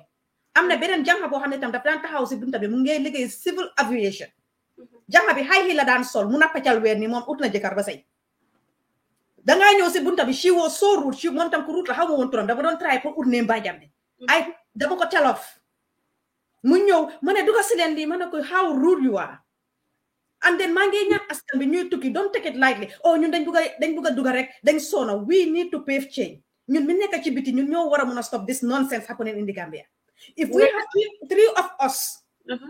ñu nekk on a journey, lii mu happen ñu xëcc Hadi Jabang news ko ba mu tëdda ëllëg si biir Hadi Jabang du ko def waaye dangaa gis ñu ni tamit nga gis ko xam ne mu ne la man dama yàkkamti dama yàgga si yoon bi man dama soona it will not stop. We need to lead by example. We need to set by example. Waxuma sax ñu dóor ko laa wax because dóor is not acceptable. Am na ñoo xam ne fii daal professionals allowuñ la loolu Hadi can have a way su ko defee soo ñëwee moom tam mun na laa wax ne danga na assault. waaye dafa am yenn yoo xam ne ñun ñoo war a ñëw together ñun ñi nga xam ne ñoo dee tukki te suñ dëkkal la ñoo dem den su ko defee suñ right la waaye airport sala dangaa bëgg a binda complaint sax even tax bu ñoo fay ni sa airport soo leen bëggee laaj am na benn gentleman bu sew bu fa nekka mooy seen boss moom tam ko ikanamol batandi waayi ñun tubaabu du kool ila finko ko siya bakele ato ɗum ila complaino ko siya bakele mol batatale look at the queue you know the amount of people landing. Get ready, get prepared. This is why people are paying. And that diaspora dialogue with Fatou Bensouda, Amna Kokofa mentioned, and still nothing is been done. Tangara Bindana, Fatou Bensouda, we are getting disappointed with her because she's an educated, human right na don't ligay.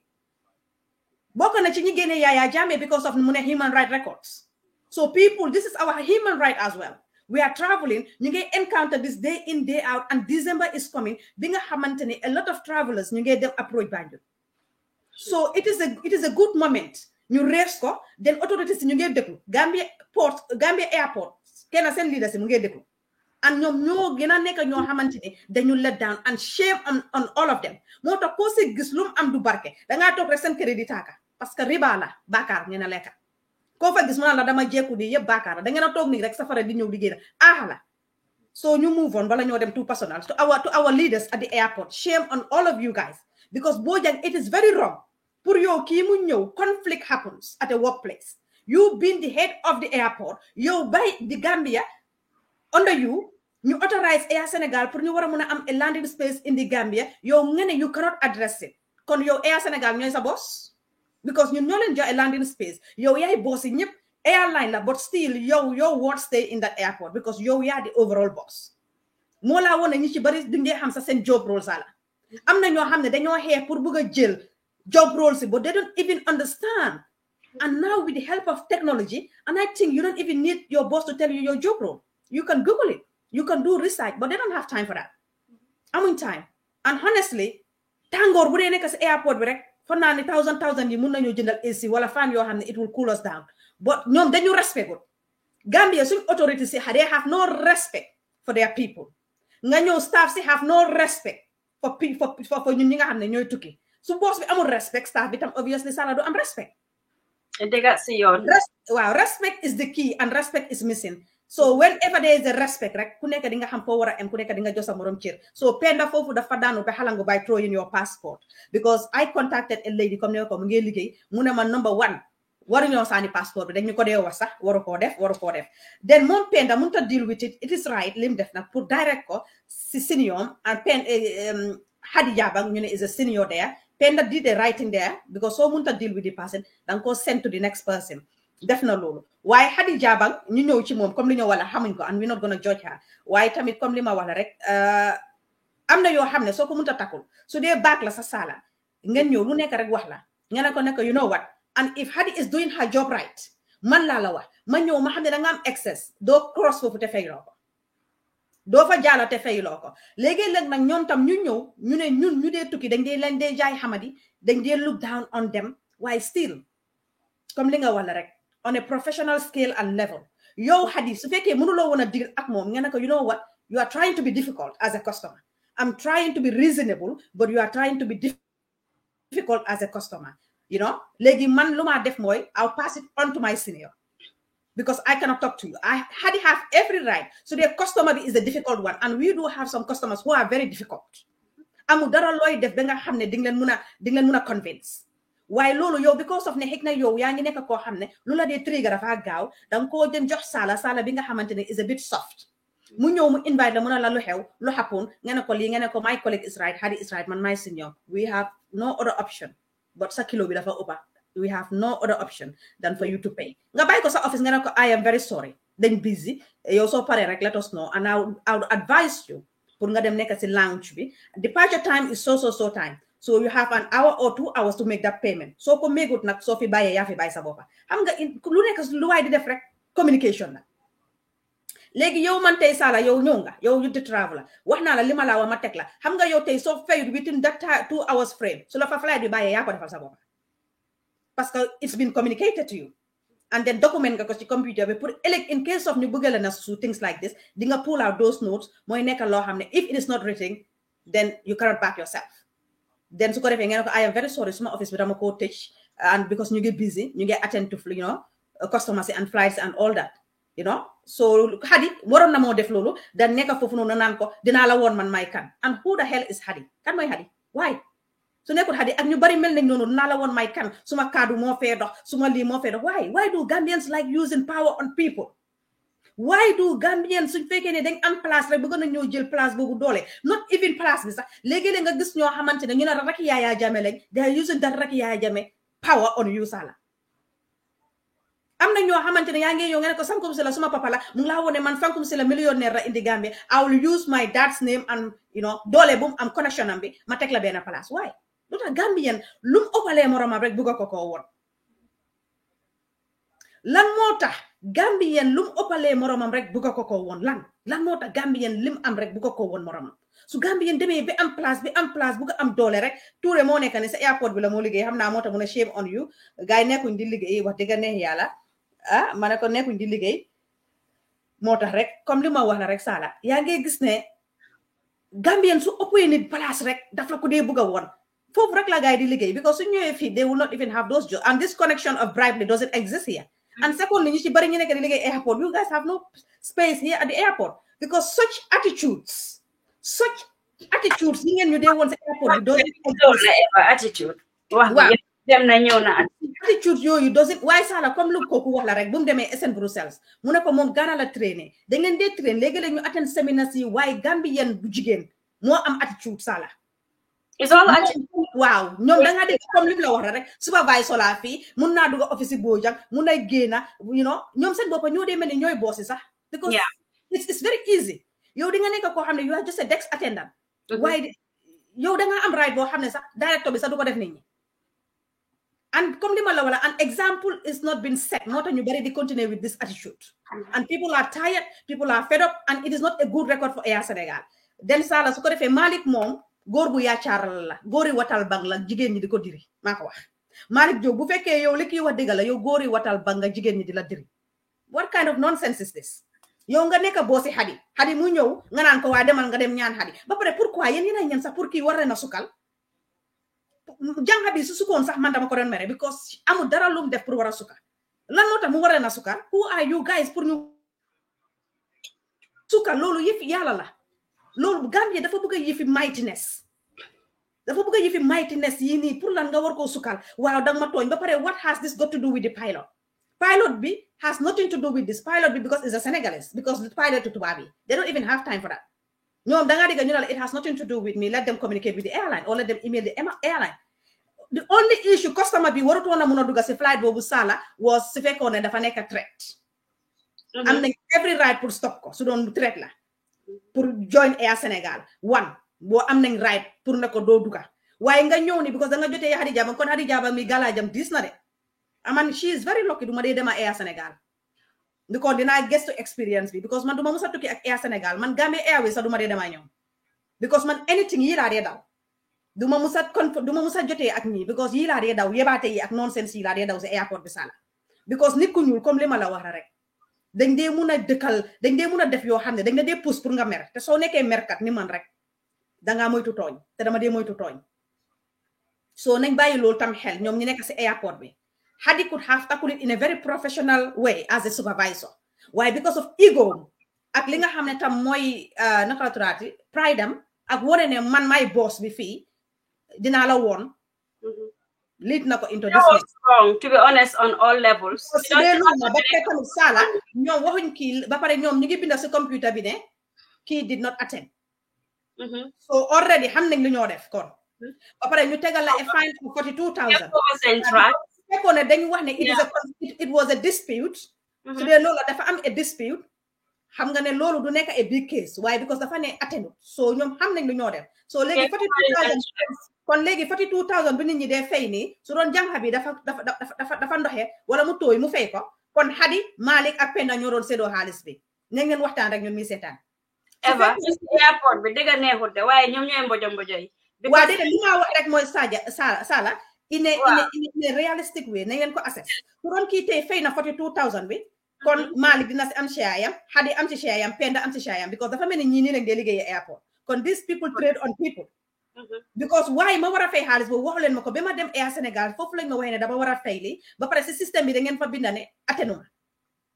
so foofu noonu rek gars yi fail nañ fa you know foofu rek gars yi fail nañ fa kon su ko defee rek ñu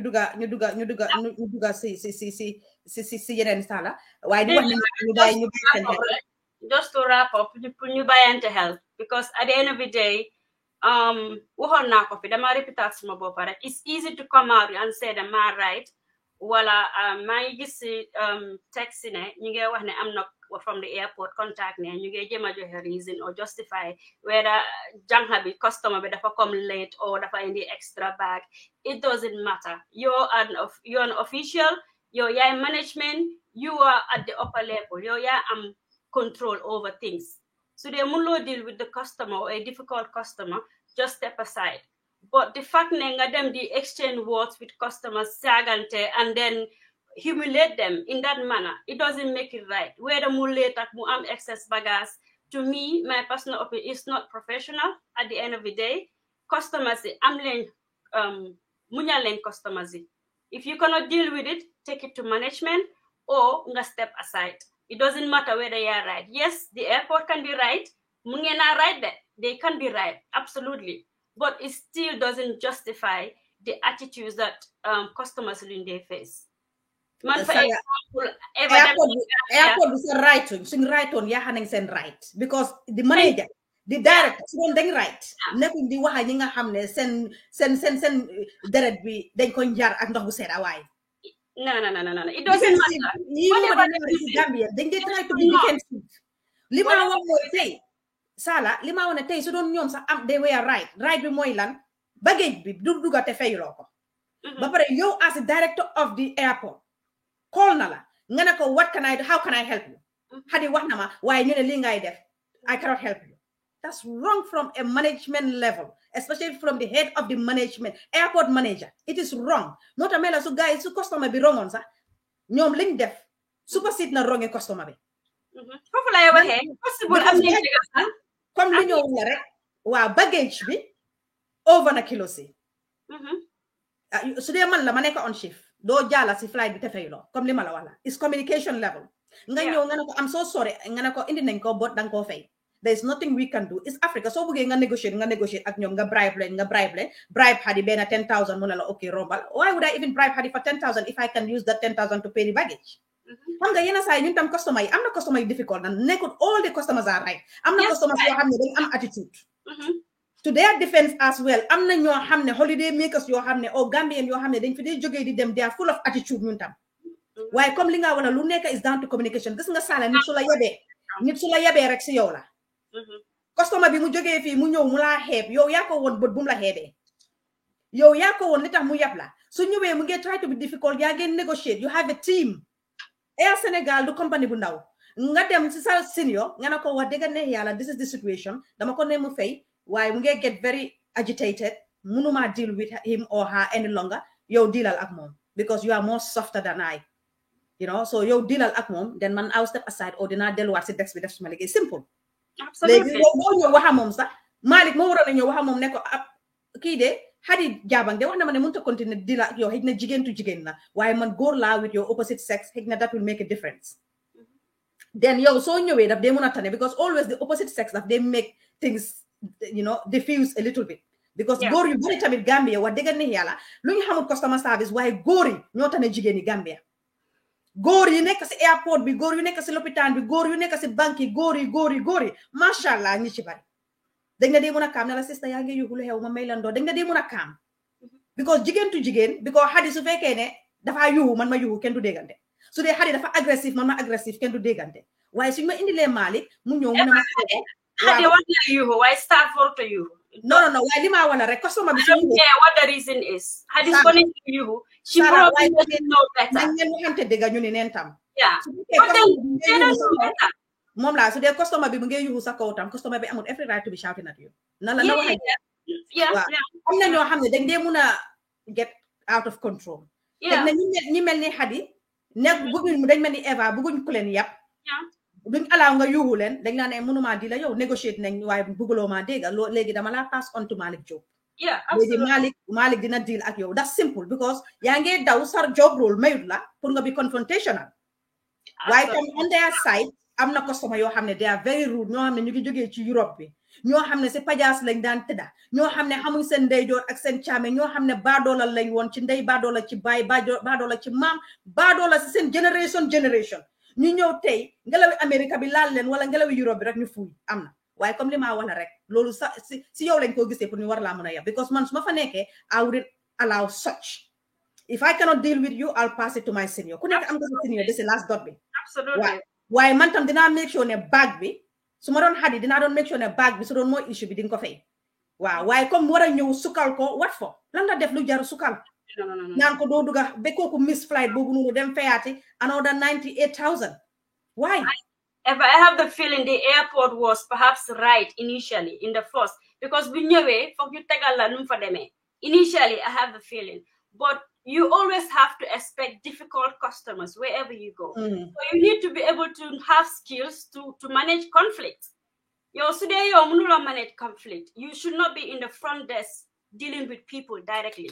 because any customer munna ñëw anyhow munna ñëw tay mu signe comme ça la elek mu ñëw comme ever. You have to expect all kinds of customers, because at the end of the day, initially I have the feeling the airport was right. I'm excess, mistress. Customers they ñëw ak seen stress to get stress bopam la. So you as an official and the management, you need to learn and train your staff how to manage conflict.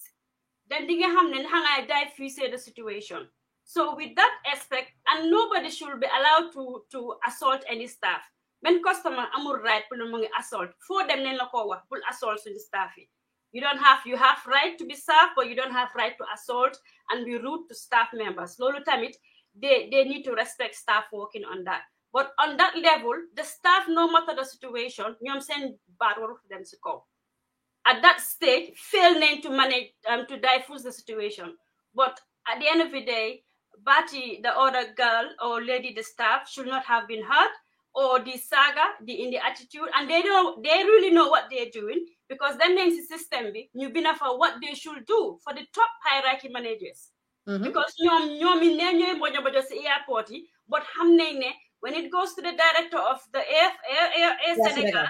they want to know what happened on this day, this customer, why they did not board. They have to give a reason. So they gave a reason which was falsified, but they gave a reason. So ñoomi ne ñoo xamante dañ dee baagante each other. Xam naa ne their colleagues, their teamwork, dañuy baagante, but sometimes just be fair on customers at the end of the day and just be apply discipline and go by the book. Because jarut jaay attitude kooku su wrongee sax won ko ne wronga but I cannot deal with you, step aside or nga indi keneen simple lum ci mun bu paree mu dem deal ak the management or mu binda or mu ask for refund, as simple as that. waaw comme li ma wax la rek eros am na li ma wax la rek tukki tam dafa métti te tribute journey la ñoom tamit du airport bi sax waaye airport tamit comme li ñoo wax there is a lot of money being pumped at the airport. nañ def seminars di refresh people's brain am na ñoo xam ne mosu ñoo tukki aweewuñ Sénégal sax egguñ fa ñooñu pour nga leen fi ñu nekk seen mindset bi mu ngi minus ñooñu TikTok rek lañ nekk di gis de what is happening xamuñ wool bi nu moo yëngatoo so ñooñu staff yooyu soo leen amee you need to danga def refresher training nga leen a train di leen won ne leen customer bi su ñëwee si difficulté ni nga ko takkule in everything you do. Some people are just naturally difficult. am na ñoo xam ne mënuñoo negotiate am na ñoo xam ne ñoom they are very difficult people waaye Hadi as a supervisor li tax ñu def ko supervisor parce que supervisor level dafa dee gaaw a àgga. You are a role model, Hadi Jaba, a role model. That's why you have been given that supervisor level. Tey ku xool xëy na mérite si Gambie ñu bari amuñ mérite pour nekk supervisor. Nepotism la nga yaaga sala position ñëw mu ne yow laa koo jox nga neex ma susu la nga teegi waaye on a management level merits being a supervisor war nga at least am a degree of acceptance nga ñëw comme li ma wax la sala su dee kii di comme liñ wax la ñi ko binda ni dafa am extra so amee extra doo romba wala baggage bi danga ko faa bàyyi. You have two choices. Mënuñ laa stop pour nga dugga si fly bi bëgguloo fay baggage bi then you will have to leave it behind. ñun ñëpp dañ dee am extras ñun ñëpp tukki nañ yaaga nañ si tukki xam nañ naka la dañoo am extra baggages. moom wax na ko ibi na wali si yaayam bi mu ngi try pour wàññi te loolu dinañ si ñëw suñoo rapport waaye nag yéen ñi nga xam ne dinañ read comments but also it's not looking good on Air Senegal. All the comments been received, there is nothing positive on Air Senegal. Duma si sosal ken ñu read rek ñu dem suma classe si de xal nañ ma sori arma seen dina mëna try read duma mun arama jël classe si magete na ndaw waay manako magete na ndaw waay kon ñu try rek ñu read li den su ko defee rek ñu waxali ne ba pare soo amee ñoo xam ne tamit dañ la mut yaay you have to be very very careful in life. Very careful. Waxuma Hadi mu accept route. Some customers are very rude. And Hadi man ko advice na stick to the policy and the rules. So nit ñëwee mu am excess sana. Mu la won attitude. Yow tam won ko ne ko this is my job. And then I make so ne fay nga luggage bi. I don't need any money. Sama bëggoon a brat na ne I am so sorry. But you need to pay for the luggage. Noonu ngay honest a respect. Respect doo ko dee demand. Dang ko dee an. You don't demand by ordering people. am na ñoo xam ne ordering them, dictating them triggers them because bëgguñ ko waaye danga ko wone ko suma liggéey laay def and I will make sure that either way you have two options. Sister nga fay ko mu ànd ak yow excess bi fayloo ko it's gonna stay back kenn du la yab doo yab kenn waaw den su ko defee management bi soo demee as a supervisor sax daf laa laajte nga ne ko man daal decision bi laa jël mu ne la okay let us stick to your decision because I think it makes sense nga ñëw nga ne ko we have no other option waaye nga fay excess bi soo bëggee nga dem wala soo bëggul nga bàyyi ko fii nii so gannaaw loolu lañu wax ne dafa am excess moom tamit mu ngi seetaan kii mu ne keek su kalma wow I never for once regretted suing this company and alhamdulillah I won my case with magistrate colleague Kanifing Court customer service moom tam loolu la doon complain so Air Senegal work on your customer service kii mu ne Ali Camara if some African airlines don't know customer service and humiliate you, stop supporting them and give your money to European airlines, the like of Air France and SN Brussels. You don't need that when you work harder for your money. And at the end, they diss you. More lamin, how was Adame? Munumako pronounce Kusturola Yiko. Wow. The Maba said the Century because maybe they don't even like it. But for them to put it on social media, doing mine, I have a very bad experience with Air Senegal too. They are very unprofessional in what they are doing.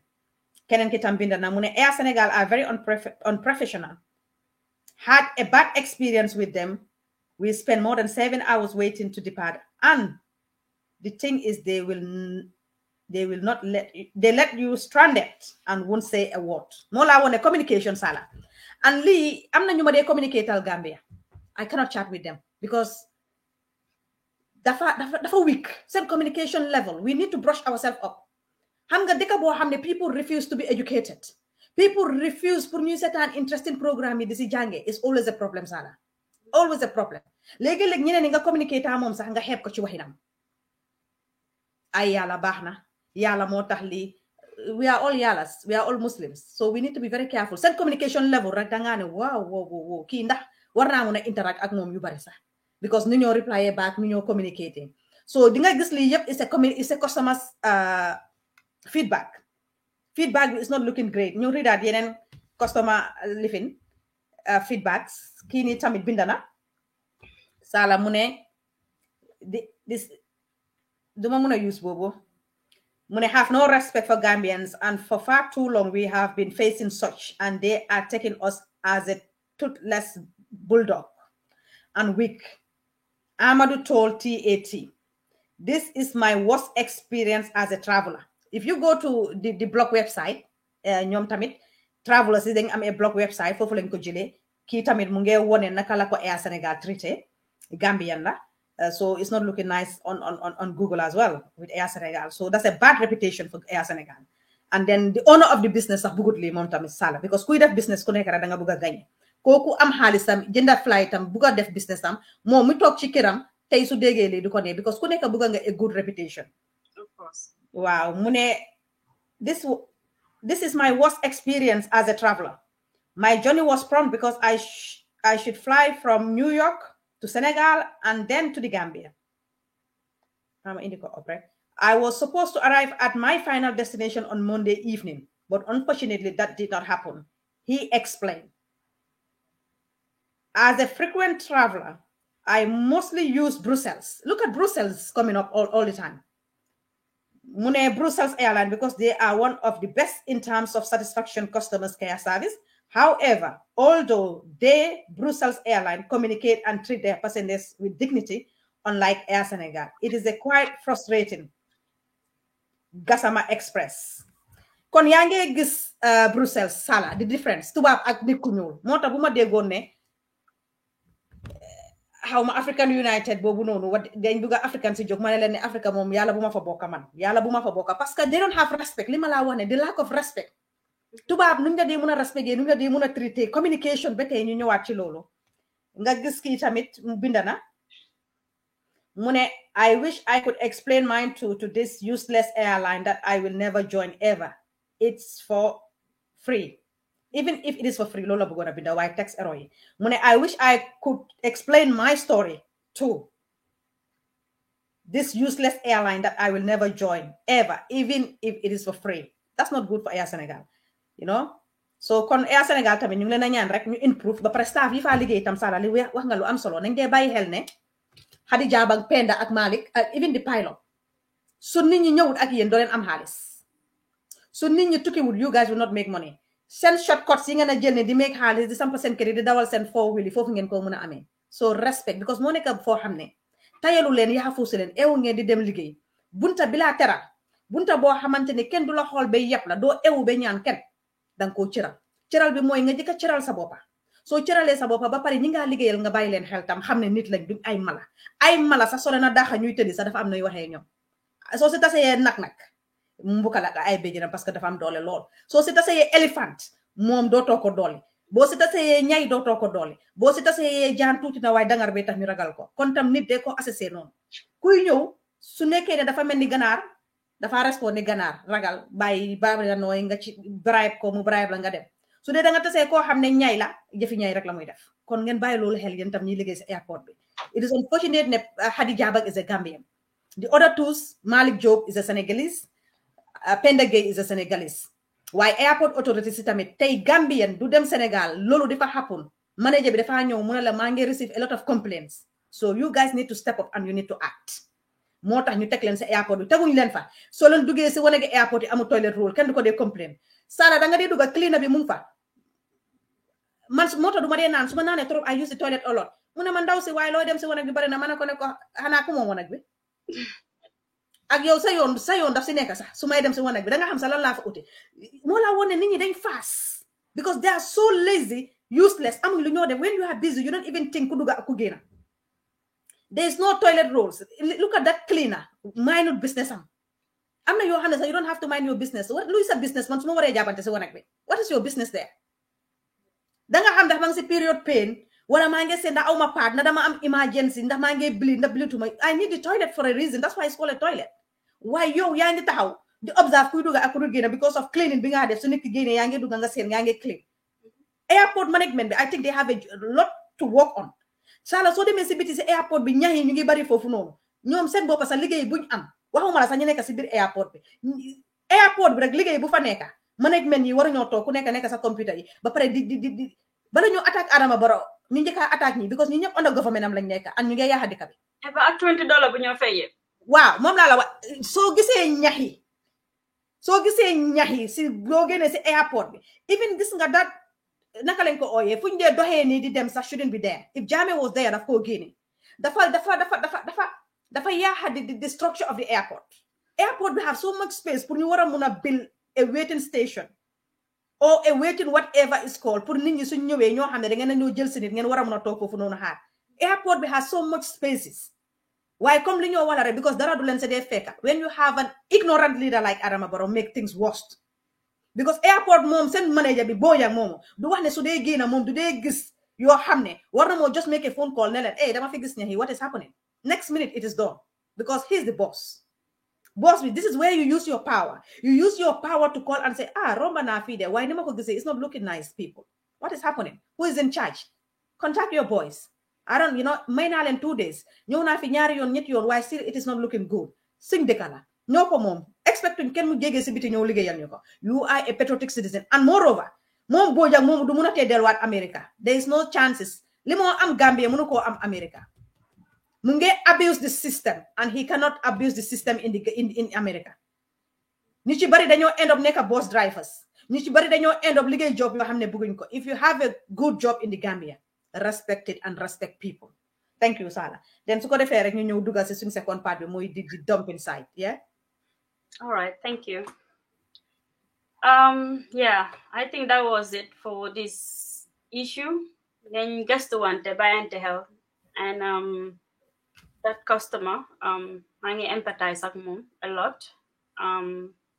because at the end of the day being a customer easy would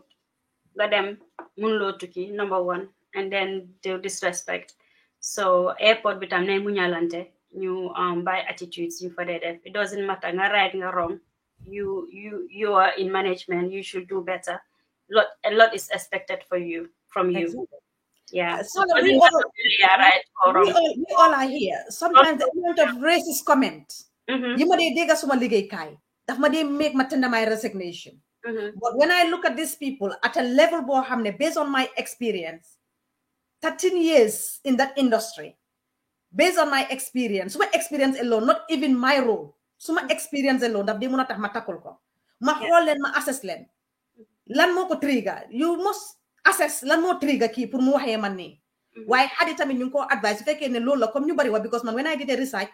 ñu bari dañ ma ne doo mën a wax Hadi she's so rude I don't know how true is it it's an allegation Hadi don't take it personal waaye li ma wax Gambien yi itam ñuy tukki la bàyyi leen cheapness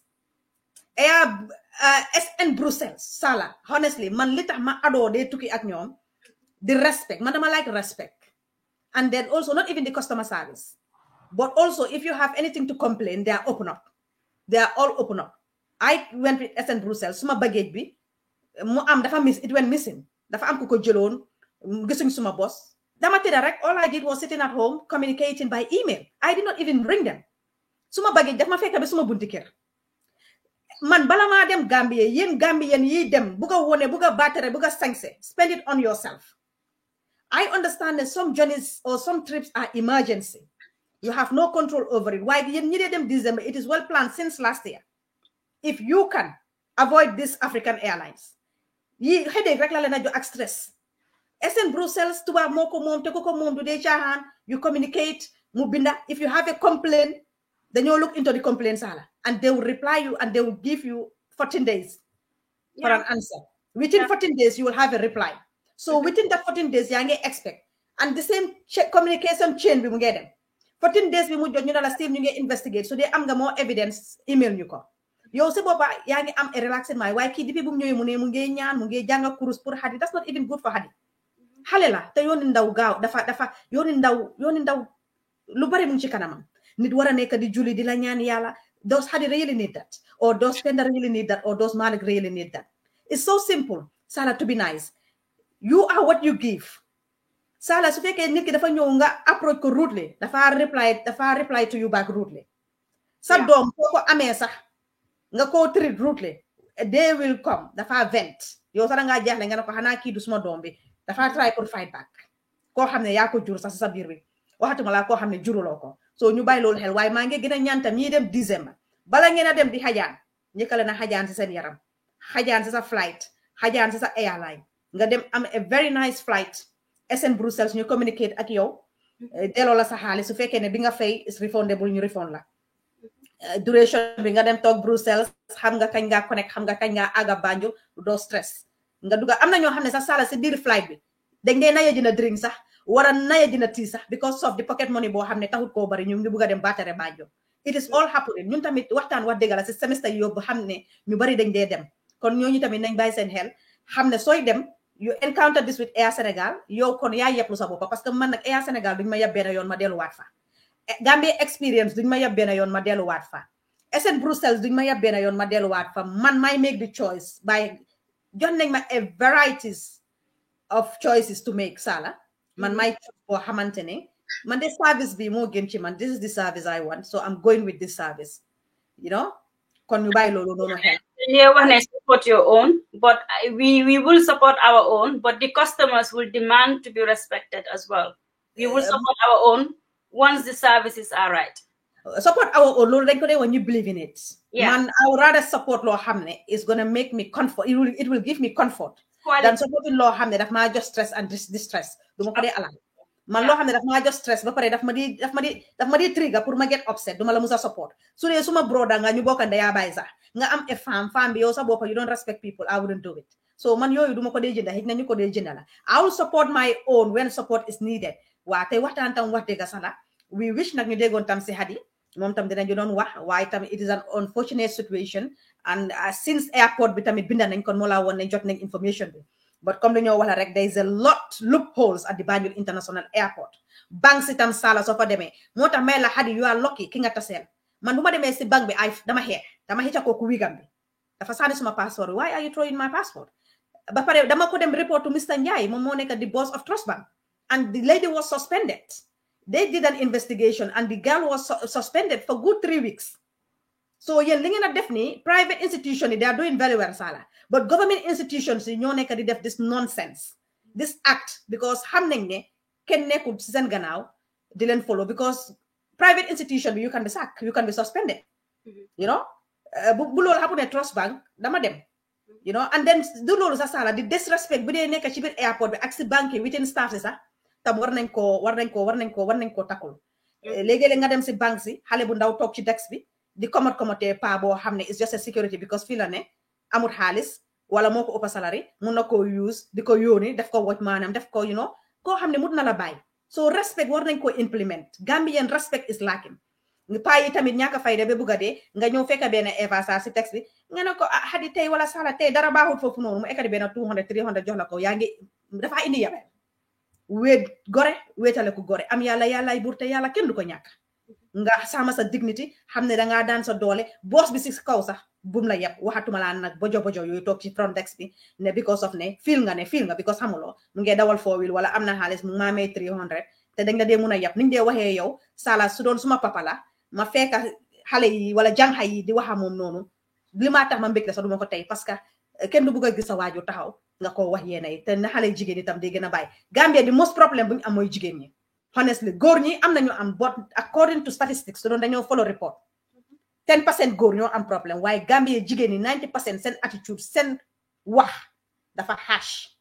nañ ko bàyyi xel ci yi nga xamante ne yëpp branches yoo xam ne dañ dee jànkuwanteel ak nit customer lañ xadi fu mu nekk everyday dafa gis nit dafa demalantey nit mun na moo def a very good job xëy na tey lii is so unfortunate waaye dina am koo xam ne dina ne man de tase naa Hadi Jaba but she was so nice waaye dangaa seet ñaata nit ñoo wax nice on Hadi and ñaata nit ñoo wax something bad on Hadi tamit na Hadi bàyyi loolu xelam and I wish mu may ma time man tama mun ko interview bu fekkee dina ma ko may waaye nag ci yar teggin ak discipline Eva bu dikkaram booy ñëw da ngay séminaire ak koo munti doon parce que Eva day séminaire Aïcha we will really welcome her if we would like to speak to her. I mean, obviously. Si yar ak discipline. Ay jàngalante rek la xam nga xel mutut tamit. Ma ne ko xel mutut. Aïcha Sala kon rek su ko defee ma bàyyi la yow tam nga elaboré den ñu ñëw ci di dumping site ba tey Banjul comme li ma wax réew bu naxaree defar cey yàlla réew bu naxaree defar. Waaw xam naa ne time nga dem fu mu nekk nañ skip to the next topic I think nañ fi nekk ba suba di wax about customer service inde jànkuwanteel waa diaspora baa ngi jooy su demee Gambia problème customer service ñu ñoo jaay ne dëkku leen fii daal doucement rek doucement so yeah. No, airport bi mom sala I think people love it because kita mu ngi wone sometimes there is no water amul toilet roll amul and we are paying that 1,000 but lima wala rek Fatou Bensouda next diaspora meeting bu ñoo am I want her to tackle this because dinañ ko like it's not going to be easy on her Gambia ñoo leen a jaamu ñun fii we don't have that time ñun we don't jaamu anybody here so you guys ba pare tàngara si boppam maa ko gis mu ngi binda xanaa man su ma gisutee tàngara si dëkk bi waaye su ma ko gisee dinaa ko laaj loo doon binda fan ngeen mujjee what is the solution you are just writing we want to see action solutions in place move on darling forever dañ move on sax de waaye say ma demee gaay ma ñu coog suma baag bi coog boobu fu mu jógee xale di yàq nit ñaa ngi jëlee si kon yow bëggloo génn si airport ay ma demee fuloo coog nag parce que damaa jënd baag bu nice bu strong nga ñëw rek coogal ma ko jaay ma attitude nag ajuma ne ma demal fii sang smile doo smile dama wax lu tax ngay coog suma baag bi coog bi soo paree smile ne far ko doo ko far baa leen attitude bi doucement waaye tamit xam nga am na benn customer boo xam ne tamit woon naa ko sala comme li ma wax la some of the difficult customers am na Gambian yoo xam ne tam they are very obedient when they are in the west waaye su ñëwee seen dëkk rek because xam nañ ne system bi is loose so ñoom tam dañ dee try to play with the system kii indi na fan naa walis yu bari ñu try pour check walis yi mu ne lan moo tax custom war a check walis sami moom tamit wax dëgg jox leen attitude and I was there but that one I try to mind my business because maa ngi doon xool de observe maa ngi déglu te I would have been a witness to the custom officers and then comme li ma wax la rek waaye ñoom tamit kooku mënutoon a deal with it waaye indi nañ kenn si biir koo xam ne deal na with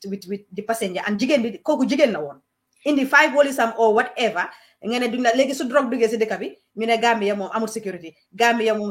waa airport duñ dee liggéey xam nga ñun tamit nag neexu ñoo farle sala Gambia lii yow indi nga 5 walis America fii doo dugga Angleterre doo dugga te ceguñ sa walisi and you dare don't even question them why are you undermining some of our these authorities in the Gambia why are you undermining them wax nañ la ne taxawal stay put ñu check just stay put yow su fekkee ne amute nga ne bu leen wees suma time bi waaye man dama war a dem I was just looking at that lady ma ne ko xam nga ban part of Europe nga jógee but shame on you kon ñu move on loolu la waaye nañ bàyyi yaama neex bi su la neexee tam ñu bàyyi ñëpp ñu romba soo xamee amee mbokk moom di nga romba waaw ba pare tamit ak moto yooyu ñu dee use as VIP next time when I go in there because I saw someone kooku ooma mu ne ma ñëwal ñu dugga waaye yow ma ne ko su ma fi duggee rek dama or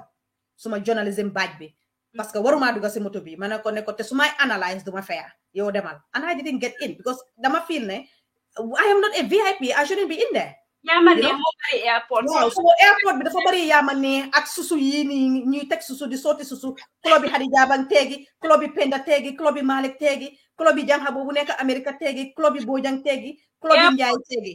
touch one touch all pay one pay all nañ jàlla move on next topic pay one pay all touch one ate Jangha ñu move on as to the dumping side yow yaa ngi doon follow story boobu noonu then su ko defee we can elaborate more please yeah no fu mu nekk nii kañ moom xaaral ma génnee bi ma xëy na ñu laaj askan bi rek luñ foog si Lamin Sare moom say na mu ne Gambian airport are all mu ne they are all wicked especially custom officers they all are steals they all steal they Lamin du ñëpp I disagree am na kenn ku si baax airport moom ñëpp am problème custom there is a problem immigration officers there is a problem police ku sew kooku noonu dee taxaw foofu nekk seen boss sooy jël charges yi soo sa rek la dee laakata ngo alla ko seeta baakele you know these people they like complaining too much manako we are $20 per customer dafa bari so taking your bells no and you run neexal customer you nekk baby bu ñu jox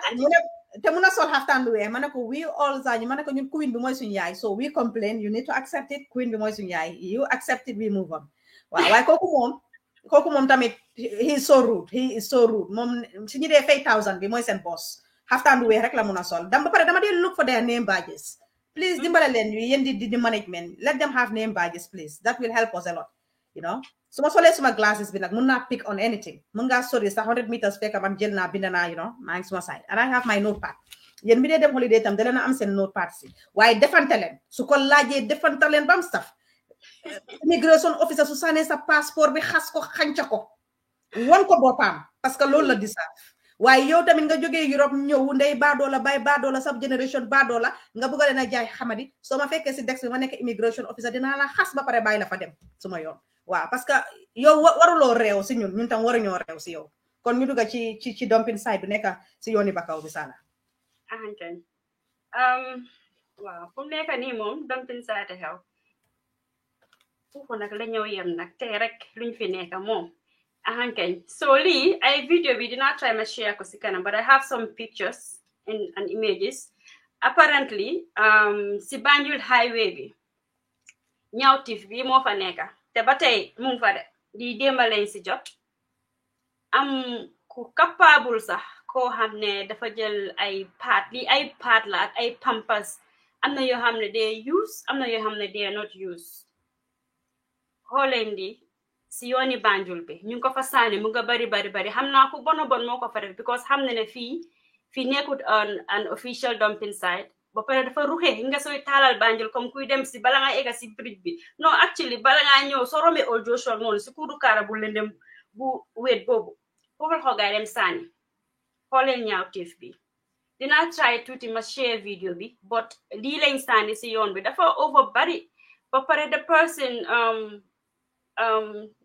no bisa lii boori fii nii la eba fanaa bi boori Costa Road la si marché bi foofu noonu bi Costa Road si marché bi la and the sad thing is ne I don't know whether it's the person who def ñaawteef bi wala moom la wala du moom but apparently packaging yi yëpp dañ ko order from China and then it was addressed to somebody Mame Jara Gueye it says Penda Gueye si airport bi ñu ñëwaat si Mame Jara Gueye waaw kay Gueye de yéena fi toj so video bi fanaa moo ange moo nataali difen bi waaye after dinaa ko wane but Mame Jara Gueye 14 something street let me have a look to see if I can Sera Diop avenue du foofu la adresse am bi nekk waaw mu léegi ma wan adresse bi pin ko daan ñu am ko fele si kaw ñëpp am adresse am bi ku Fotin Job Street Serekunda xama fuy Job Street Mame Jara Sera Diop ndax Job Street rek Job Street rek lay wax Job Street sax moo am Gambie amul adresse de Job Street hankeñ xawma sax but apparently xama génne lii di ñaawtif bii nii ñaaw na bii ñaaw whatever the reason is this person am na si answer whether xam na ci dara ida su nekkut moom sax waaye I have the feeling ne xam na ci dara so tryoon nañ pour contact am na number yu ñu joxoon ñu pour contact waaye jotaguma benn feedback ne am nañ ko actually pour find out the person and we put up the post démba anyway and then unfortunately waa KMC am nañu ñu message pour ñu contact seen toll number bi obviously so mbir bi daa noonu la yéena ko gisandoor so Gambia lii moo fa nekk nit ñi dañoo jóg di saani mbalit su ñëwee ñu naan clean nañ dëkk bi bu ñëwee ñu complain mayors yi ñu complain si président yi ñu blame gaay yi te ñun suñ boppa ñooy def ñaawteef yi fuñ dem saani fuñ dem tufli fuñ dem tuur ay mbalit fuñ dem tuur ay ndoxi gannaaw kër bekkañ si nawet bi tamit si leen dee use opportunity yëpp nga gis ne mu ngi taw dañoo génnee seen tilim bi seen biir kër yi di ko tuur si mbedda bi so fu mu nekk nawet bi mu ngi jeex waaye place yi du wow ba ilaa yow mi din parce que ñu ngi nekk di jël advantage rek di tuur so kañ la ñëw dem kanam bu gaay di defar ñu ngi yaaxa ñu ngi defar ñu ngi yaaxa dama ko gis and I was so sad nga am xol pour ñëw nga ne xaaral ma sànni lii si mbedda bi teg ko fii yaakaar ne ok council bi dina ko gis dina ko yóbbu ba pare far na nga so stupid enough bàyyi fa sa tur ak sa adresse Mame Diarra Gueye toj nga fi xaw ma yow la xaw ma du yow waaye am soo ne xam nga si dara so lii mooy problème bi so this is very disheartening so xaw ma nag dinaa mun a share xaaral ma sera naa mun a share what is it called hold on when I need to come down moo mun a share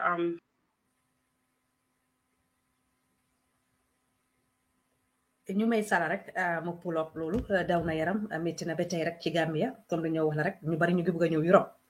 attitude yi ñu ko gis comme li ma wala mindset bi mun nga ko share from your side yeah loo bëgg ñu share noonu pour the video mu ngi woon si page bi si Facebook page bi mu nekk fa play from there duguma Facebook nag so okay foog ma login pour ma mun a duga waaye su fekkee ñëwul rek foog naa ne they will go to the page and they can have a good look they can have a look so mbir bi daal ñaawtiif baa ngi nii video bi moom ñu ngi ko post and then you guys can see nekkul sa téléphone bi nga play ko musuma téléphone waaye xaw ma ne dina mun a play xaaral ma xool trayo nga play ko noonu okay let me play it from my phone ngeen tarxiilu tuuti rek yéen ñi ñoo toppa di leen jaajëfal bu baax a baax a baax a baax di wax ne rek suñu njiiti ngeen bàyyi ñu xel yéen mi nekk ci airport bi duñu seni ay noon Penda waxuma Penda waxi Penda sax man waxuma waxi Malik waaye Hadi Jabang inshallah rabbi yal na ci yàlla tu ndox bu sedda customer bi bu ñëwaatee rek wala man bu maa ñëw sax dinaa la indil a very nice perfume su ko defee rek man suma boppa mën naa laa jox some training nga ginnaaw ànd ak muñ fi nga liggéeyee bunti liggéeykaay bu métti la bu tense la nag waaye nag yar teggin ak discipline moo la ci mën a génnee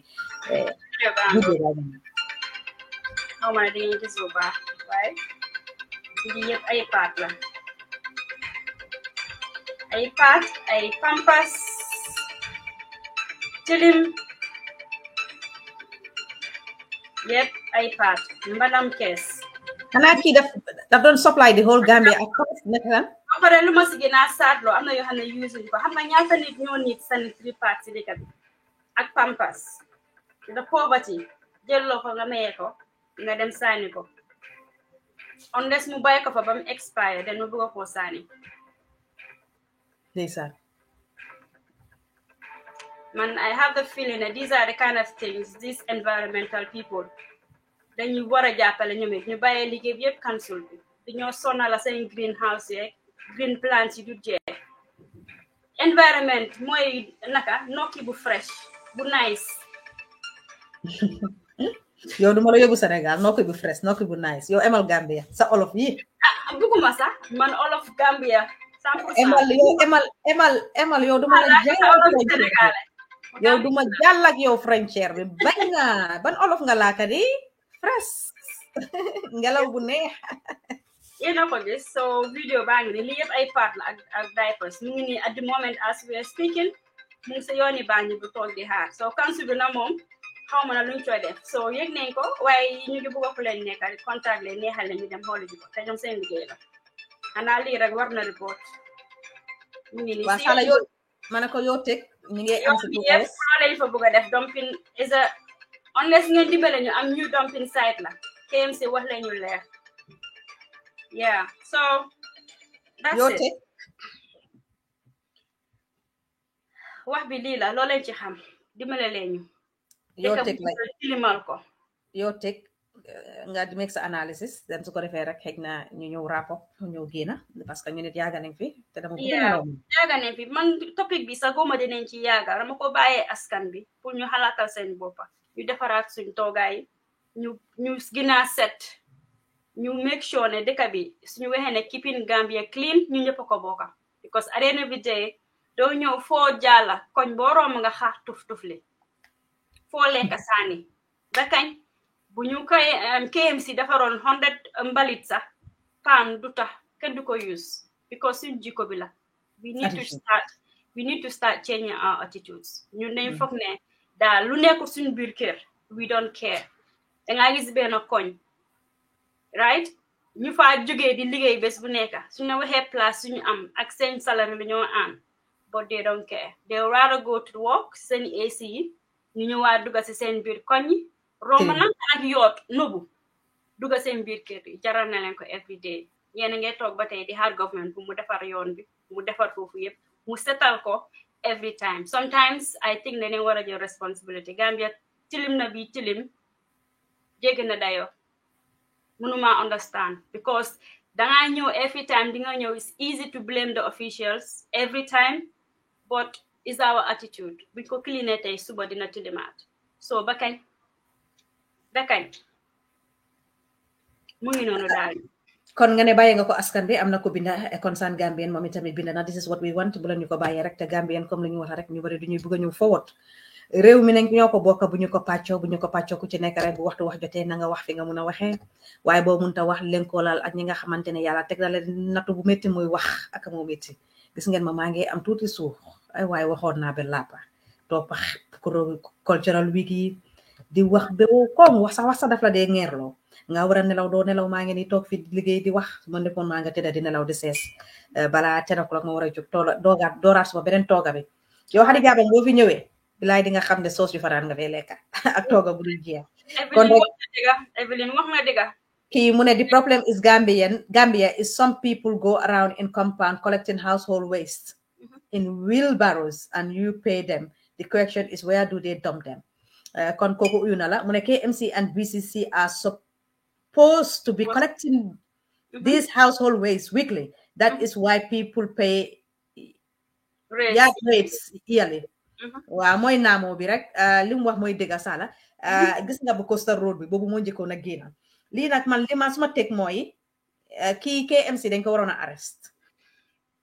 suñ ko arresté because turam mu ngi fa ñu question ko there is a difference between arrest na kii dañ ko jàppa xam nga nit ñi tam duñ dee mun a differentiate when you are in for questioning is different when you are been locked up or when you are been jail wala ñu tëj la so na leer let me slow down sala dañ ko waroon a indi in KMC for questioning laajte ko ne ko yow de dumping bi gis nañ ko pick nañ ko up ñëw na to our attention waaye sa tur la am ndax mun nga ñëw won la naka la fi sa tur ñëwee wan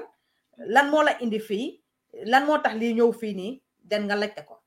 su guilty nag mu dem jàkkaarloo ak luwa su guilty wut moom dina la wax kan moo ko def wala ne la amande yoruma wala xawma li wala xawma li yes mayor yi ñu ngi leen a blame but here to the mayor's defense fu ma leen a defendee rek lu ndaw la Talib munta nekka fu nekka Rohilo munta nekka fu nekka Yankuba Dabo munta nekka fu nekka tey mayor yi yëpp ma neem ku ci feebar sa jabar feebar sa jëkkër feebar doo dem Banjul lopitaan they have a diplomatic passport ñu ñëwaat ñun ci askan bi ñun ñooy dunda yi ñoo ko inhale mu ngi ci air bi mu ngi ñoo pollute ñu ngee dem yow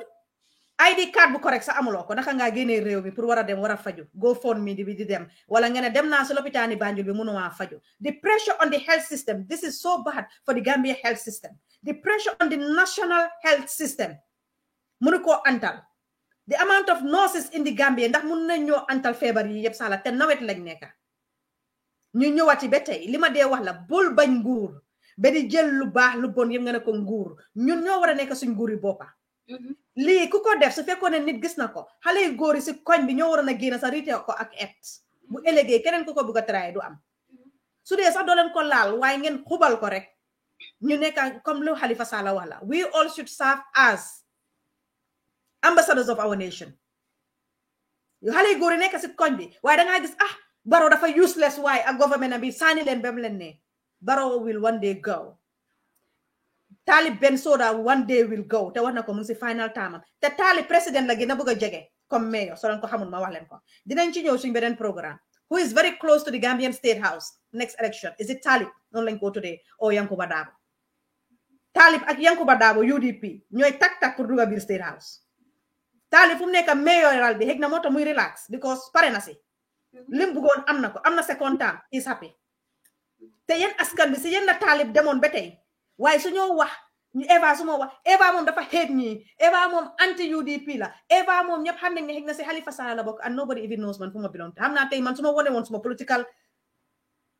suma mënoon a wone suma political fu ma bokka affiliation tey suma ko mënoon a wone ñu bari dinañ sok because dañoo wone musuma foog na sax Eva fii la bokka waaye tey media bi su ñoo def seen job ñëw moom de nu bañee roxiloo man de xaw ma naka la bañee roxiloo nii moom de nu bañee Yankuba Dabo moom de nu bañee Talib lii waaye su ñoo wax dégg ñi ci bari ngeen jël eti mbañeel teg ñu ko KMC daanu nañ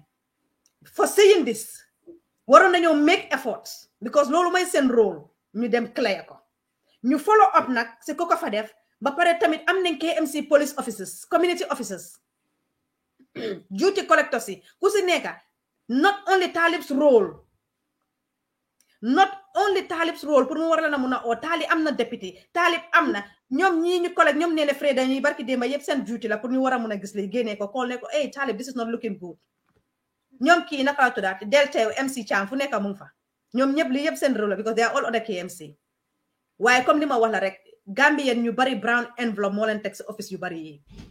nepotism lu neex Talib di daw si gannaaw Talib di dogo pour ñu gis lii sax aagee ko wala aagee ko keneen waxuma Talib nii dul pour xam yëpp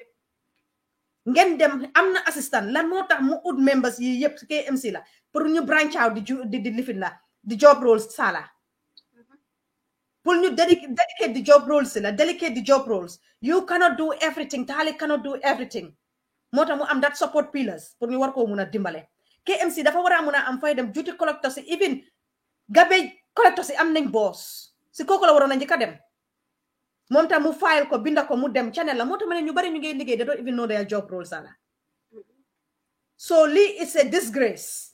pour ñun Gambians yëpp number one waaye it's a big disgrace pour doomi Serekunda yi yëpp it is another disgrace pour KMC rawatina nag ki nga xam ne mooy mayor bi tey si dëkk bi demee wrong Adama Barrow la ñoo point finger on te am na ñoo xam ne ñoom la appoint pour ñu nekk ministre si am nañ directeur si you name it dem ñëw si suuf so Talib tamit noonu la Rohilo tam noonu la nga am Yankuba Dabo tam noonu la but also Serekunda dafa tilim Talib waxoon nañ ko si time campagne bi ñu bari du ñu doon déglu ne ma ne ñun Talib lañ buga ak kiy liggéey du beera Talib need to tighten his belt sana su buggee dégga mu ngi relax a lot Talib fu mu gën a développe mooy Bakaw moom wax dëgg ne foofu la gën a développe Serekunda marché man dama fa dugga guddi dama jaaxle moo nekk bu ma doon edit that Valentine because man ngeen fa bàyyi maa ngi génn foofu noonu around 1 AM I was communicating with you bu ma duggee Serekunda ku ma àndal was a UDP member mu ne ma xam nga yow moom doo dee support UDP bàyyi suñ Talib ma ne ko look at it this is Serekunda fii ngeen dëkk yéen a ngee doxoolal lan la maa indil moo laa woon suñ mindset bi what has me saying got to do with UDP because Talib is UDP mu ngi political affiliation am is UDP what has that got to do with UDP Talib laa what has that conversation kon moo laa woon ne kooku du ma déglu su ma amoon tey télévision programme ñu invite na sax du ma déglu so the problem is us the Gambians ba pare Talib tey su ko neexoon sa bunti kër bu nekk mu teg fa bin dafa am nit yoo xam ne saala si society dañ bon in every community bu nga dem am na ñoo xam ne dañ bon ñii doo leen mun a génne si society waaye da nga na discipline KMC put charges on them government tam put charges on them then yii dinañ ko mun a wàññi saala te comme lu kii wax la rek Evelyn lu mu wax dëgg la parce que su fekkoon ne ñoom moto mbaliti ñu ngee dem dina doon wàññi lu bari waaye tey su fekkee ne mbalit bi ngi bari suma kër awma boy si ñëw ne ñoom tam dañoo ut liggéey ut seen troc yi racks yooyu fan lañ ko dee dem saani saala it's a big question boo xam ne ñun ñëpp war nañ di collecté yow bul bugg a mbalit bi génn sa kër rek waaye mu ngi lor askan bi ba pare lii parts la comme loo wax la parts yii nii lan moo tax ñu war koo saani fii si biti ba pare fi xam ne sax si highway la saala man bu ma duggee biir Banjul tilim bi ma gis si Banjul Denton Bridge highway bi daf ma jaaxal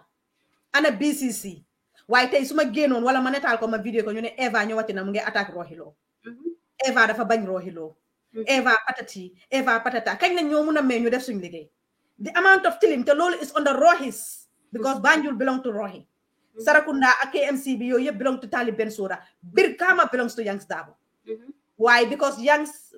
su ma ko attaqué is okay su ma attaqué Talib is okay why it's always a crime su ma attaqué Rohi why it will not stop me su Rohi defee lu tax ñu war ko attaque naa ko attaque bam ne bu ma gisee loolu dama bëggoon a vidéo ma bàyyi because coow bari woon na man dara duma di challenge suma liggéey ma gis ko mbuusi di naaw soo génnee tey di wax ñu ne la yang koo saboté waaye su soobee yàlla di ngeen xam ne yàlla moo ko teg si office bi du fi génna yéen noonu this will delay Gambia Sala lii daf ñoo delay ñun we went to school here gis nañ suñ tuutoo si nu ñu dee oyee di ñu wax dëgga sa liggéey kaay if you messed up your manager will tell you definitely no matter how close I am with you but you messed up absolutely you messed up big time waaye ñun Africa dañ bugg a ku ñu dee farleel torop maslaha bugg a ku ñu dee farleel torop soo roñee sa kenn du la xool ne sa you messed up Talib is a human being mun na moom messed up Rohiro is a human being mun na moom messed up Yangs Darboe is a human being mun na moom messed up waaye ñun ñuy liggéey ci ñoom kan moo am that thickness pour war koo mën a fees ne ko sa dañ ñun fii bi yoon KMC ñun ñoo daanu wala BCC ñun ñoo daanu wala Brikama Area Council ñun ñoo daanu so lii moo tax ñu teg leen into office waaye tey li ma laa wax ne society bi tam have a big role to play Sala parce que tey Rohilo su jëloon bi di teg ko bunti kër yi ku nekka Sala am na ñoo xam ne sax duñ ko fa dugal dañ koo saani si mbedd bi so it's a both efforts waaw waaye tamit dinaa joxe credit to BCC because maa ngi si doon ñëw not BCC Brikama City Council tam BCC la Brikama City Council man I am under Yankuba Darboe is my mayor man Talib du suma mayor Rohilo du suma mayor parce que dama judu Banjul waaye man I am not paying lempo Banjul I am paying lempo under Yankuba Darboe waaye si nawet bi li ma gis Sala ndukoon ma share image si ak yow Yankuba Darboe mu ngi dem si gox yi si gota si ñu ngi ko clean lii moo tax nit ñi votal ko he's doing it man suma area ñun suñu area léegi boor buñu dëkkee moto mbalit mu ngi ñëw dafa am ku ma kooloon tam di ma jox complain comme nii rek mu ne ma waaw dafa bëgg a complain mbalit du dee ñëw dafa jox ma plateforme ma déglu ko ma ne ko calm down despite I have not calm ma déglu ko ma ne ko what is the problem mu ne ma Yankuba Darboe waaw wax nañ ne Angleterre la jànge patati patata mbalit du dee ñëw ma ne ko mbalit du dee ñëw mu ne ma waaw and I did my research Sala mu am ku ma ne ma léegi dee moo tane ku fa nekkoon mu ne ma mbalit bi ñëw na de wante su ko tali bi la dee taxaw mu ne ma moto mbalit bi ma call out this particular guy ma ne ko do you have anything against Yankuba Darboe mu ne ma déedéet lu xew xanaa ma ne ko lan moo tax waxuloo di réalité ñu ne mbalit ñëw na si ko tali waaye lan moo tax moto mbalit yi mënu ñëw dugga si biir kër ma ne ko at least moto mbalit ñëw na ma ne ko lu war mooy moo ñu dugga si koñ yëpp ma ne ko wante at least suñ amul loolu moto mbalit bi ñëw na ma ne ko yéen loo leen war a def mooy ngeen laajte leen ndax mbalit bi dafaa nekk loo xam ne every week la moo ñëw every month ngeen mën a prepare seen mbalit yi def ko ci wheelbarrow parce que seen kër la Yankuba Darboe dëkku fa këram mu ngi set yow yaa ko dika tilim bi yow la moo sonal Rohilo këram mu ngi set Talib Bensouda këram mu ngi set ñoom they don't have that problem ñun ñi nga xam ne ñooy baadoola yi yàlla loolu la dogal amuñ position amuñ mbooloo nañ leen muñ ma ne ko su boobaa nga jël sa njaboot wala nga jël mbalit bi def ko ci wheelbarrow wala nga aba wheelbarrow nga yóbbu ko ci tali bi nga ne mbalit bi de time bi daf dee ñëw su dee ñëwut team up leen ngeen dem Brikama Area Council ngeen book appointment ngeen gis ki nga xam ne mooy Yankuba Darboe ma ne ko fii la jànge he will give you guys that time ma ne ko yéen mi dëkk Serekunda tam mënuma leen a waxaat dëkkuma fa kon saanut ma so yaa ngi gis ne kon Brikama at least am nañ moto mbalit boo xam ne xaw ma ndax benn tey mu ngi ñëw waaye mu ngi doon ñëw mu ngi pick mbalit Sala and I think these councils need to help people as well mbalit is a big problem in the Gambia Sala te ñoom ñëpp bu ñu doon ñëw office dañu wane dañoo takkul mbalit yi ñoom ñëpp ku si nekk soo doon xoolee ñu ne la mbalit bi dañ koo jël fu ñu waxee ne mbalit bi mun nañ koo def courant du ñu ko defal courant ñu wàññi pression nawet on and off bi parce que tilim bu nekk Gambia rek am nañ courant 3 years boo xam ne non off la moo nekk 3 good years mbalit bi rek you know so suñ leader si tamit nañ bàyyi loolu xel comme li ma la wala gis nga election time bu mu jotee Sala nga génn nit ñi daw di la tàccul mu am ñoo xamante ni daf leen jaral si WhatsApp groupe yi dañoo call ñi nekk Gambia ñu ngi fii Europe ñu naan la votalal Talib kon Talib tam na gore ba nga xam ne bum let ñi tax mi am position boobu noonu bum leen let down so ñoom war nañoo jël mbalit bi waaye du wane mbuleen man am not surprised because bu ma demee si lopitaan bi Sala the same thing happen lopitaan bi seen boppa dañ ma ne ma contact ñi agency naka la tuddaati some that agency bi nga xam ne ñoo dee ñëw pixi ñu ne man ma call leen PR bi ma ne ko man ma call agency boobu noonu ñu ñëw mu ne ma waa that's their job ma ne ko yow luy sa rôle ma ne ko it's not their job yéen ñëpp seen rôle la and dama ko email so ñoom ñu bari nekku di def seen liggéey xamuñ seen liggéey so nañ dimbale askan bi ba tey si askan bi la ñoo delluwaat and ba tey ñu ñëwaat ci respect programme bi noonu lañ ko ibee ñu respect askan bi leen jox seen karta yi ñu dem takul yii nii den mu mun faa génn sala nga won ñu bu Costa Road bi den nga gis na tam di seen te lii ñoom ñooy feebar Talib su feebaree dafa fly bu dem Yankuba Dabo su feebaree Yankuba Dabo British passport ndax du loolu la am sax mu nga dafa fly moom ni du diplomatique sax British la am yéen diplomatique passport bi ñi amul British foofu ñoo ko nit Yankuba British la am bii Costa Road la bii yaagoon na fa coastal tali bu ñoo defar nga gis léegi dinaa ne sala wàcce ko den ñu mun a gis sa kanam bi ngeen ñu analyse ko soo ko mënee put on the side rek bii tam sala dinañ ñëw si askan bi li ñi faa jaay ñoom lañ war a hold responsible sala mënuloo ñëw pour jaay nga jël mbalit bi ba pare toog si kaw mbalit bi di nga gis ne kooku mu ngi toog mu ngi jaay it's high time council yi di fine ñi tam it's high time because jaaykat bi mënuloo toog ci mbalit ci tilim boobu noonu BCC dañ la war a caaj nga fay ko ba pare dañ war a try indi an online system boo xam ne duñ ne roxiloo si kalpeem la duga duñ ne Talib Bensouda si kalpeem la duga duñ ne Yankuba Dabo si kalpeem la duga online la BCC Banjul City Council seen account bi mu ngi nii online la nañ try tamit indi robot yi nga xam ne doo wax ak kenn ñoom ngay waxal si téléphone mu ne la do you want to make a payment nga pay soo mënta make payment ko another alternative ba pare nañ try ñuy def yooyu tam sala dinañu dimbale ba pare dina dimbale kofasi bu baax a baax muy BCC mu all Banjul Brikama ak fi nga xam ne mooy Serekunda because lii ñi nekk ci marché bi tam should be blame waaye soo ñëwee tam si marché bi bii Costa Road la si marché bi sala marché bi am na foo xamante ne ñoom ñoo responsible for these dumpings ñoom ñoo responsible for collecting because marché bu nekk am nga a dumping site am nga a collecting location bala ñoo dem ci Yankuba Dabo di ko wax foofu lañu war a njëkkee waaye Gambia dañ dee jump from one buga dem si 10 Yankuba bala ñoo dem si office Yankuba Dabo fii Costa Road is under Yankuba Dabo na gaay dem si marché bi am nañ fa bureau am nañ fa ñu waxa ñooñu suñ ko mënta takku ñoom jigéen ñi fa jaay ñu ne ñun de lii baaxul si suñ health ñëw nañ si marché bi uyuwuñ ñu léegi jamono ji téléphone la waxala nit ku sax yang koo record te du ko yëg yëpp evidence la pour bañ nga génn ñu naan la ne mu ngi xeex parti bi wala mu ngi xeex parti bi parce que Gambia dañ gaaw si loolu nga ne leen ne léegi ñun dañoo dem Brikama dañ bëgg a gis Yankuba Dabo Yankuba honestly will find a time mu uyu leen mu déglu leen su gisee videos yooyu dina leen ne this is not right because he studied here and he lived here for so long so am na yeneen yoo xam ne is already in him du ko nangu so dina make an action to it then ñu ñëw génnee fa mbalit bi waaye Gambian si boppam fa naa dañ bëgg a tilim sala te tilim bi mu ngi ñoo sonal ci biir dëkk bi te yii bokkoon na lu taxoon yaay jëm tamit use his power mooy every Saturday mu make sure ne si kaw tali yi yëpp génn nañ fa and people were doing it so moo laa woon ne Africa soo strigul rek duñ la déggal léegi nii ñu ngi leen bàyyi président Barrow may na leen seen freedom may na leen yëpp mayo si may na leen seen freedom kenn nekku di leen harass waaye dafa mel ni Gambian dafa bëgg ko harass ci liggéeyam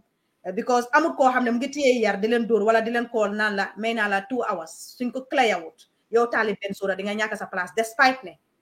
askan bi ñoo la fa teg waaye man maay président bi and man maa am upper hand so nañu na gaay bàyyi loolu tam xel ñoom mayo si su doon jamono yaaya la Talib su doon sax nit ñi ñoo ko fal yaayaa daf génne ko sa office bi dafa génn du fa toog sax du kon daw na wala uti na yoon waaye léegi ñun ñoo war a liggéey dëkk bi Adama Barrow moomu ko mu neex Adama Barrow dafa génn te next election Barrow is stepping out hook or high dafay dem ba pare ñu ngi pousse nit ñi pour ñu am this association like activists yi because we don't have a voice and this activists will try to be the voice boo xam ne kenn bëgg ñoo xam sa political affiliation su ko defee rek ñu try because our leaders are not listening issue yi suñ ko amee si airport bi dinañ step up dinañ def peaceful march ñu génn ñu dem parce que dafa mel ni Gambia lii rek lañ mun a def ñu am luñ bugga because nobody is listening Sala mu ngi mel ni gétti béy xoolal lii tilim bii man dama dee wane sax ndax Talib Bensouda su amee gan ndax doo ruus si lii nga am like an international guest ndax doo ruus nga ne ko fii mooy suma municipality bi man maay di mayor of KMC fan nga koo yóbbu lii look at this mu war a jaar nii nga invite ki nga xamante ne mooy mayor London bi wala nga invite mayor Manchester bi wala nga invite mayor Birmingham bi nga ne ko nañ dem ma dem too around nga gis suma area bi nga xam ne man maay di mayor bi look at this it is not nice Yankuba Dabo tam mu war a am ñi nga xam ne business partners am lañ ñu war a mun a gis lii waaye xoolal askani Gambia naka lañ toogee ci télé bi kii mu ngi toog di jaay de kii si sayku la yeeg astafulaay kii mu ngi nii di jaay te yow mi maa seetaan yow yandu mi dëkk boori Costa Road yow Eva mi dëkk boori Costa Road yaay dem si maire bi ne ko jaay ma salaat la moo jaay xëy na ko dem sa doo ko rings doo ko yendali feebar ñëw na nga ne Gambia ñun mënuñoo faju xoolal maire bi fu mu toog and then tilim bi is just dafa ëppal loxo Sala kër boo dem Gambia si gannaaw gas nañ ko def ko tuuree kay mbalit because su nit ki jaaxlee rek màtte ñun fii every week tey suma moto mbalit bi ñëw na yes am na yoo xam ne they will have to put charges on tey dama dem pour laaj leen bin line it is changing ñu ne ma ne now you need to go online and apply it on the council xëy na ñu ngi ko control wala ñu ngi bëgg a make charges so ñu ngi def research ba nga xam ne it was free driver bi moo ma ko jox waaye tey driver bi make it very clear communication again ci waa Air Sénégal mu ne ma this is your last bin liner package bu ma laa jox next time soo requesté du ma la ko jox xam nga already make na ma aware mu ne ma ne the email address here the telephone number is here I am done with you ma ne ko thank you mu dem ma dem so council tamit comme li ñu wax la rek people are paying duty sala nit ñaa ngay fay naamoo yii yëpp pour ñoom ñu jël loola nekkuñ pour ñu jël ko su doon bi ñu doon ñëw toog office $10 moo nekk sa account bi léegi yaa ngi am 10 billion te ku ko wax ñu naan la da nga añaan wala da nga ko teg bot wala kii bu mu doon am alal foo nekkoon patat ci ñi ci bari alali réew mi la ñoo dundee te man maa ko wax loolu ngay taxawut fenn Eva wax bi rafet na I think ne baral ma rek gis nga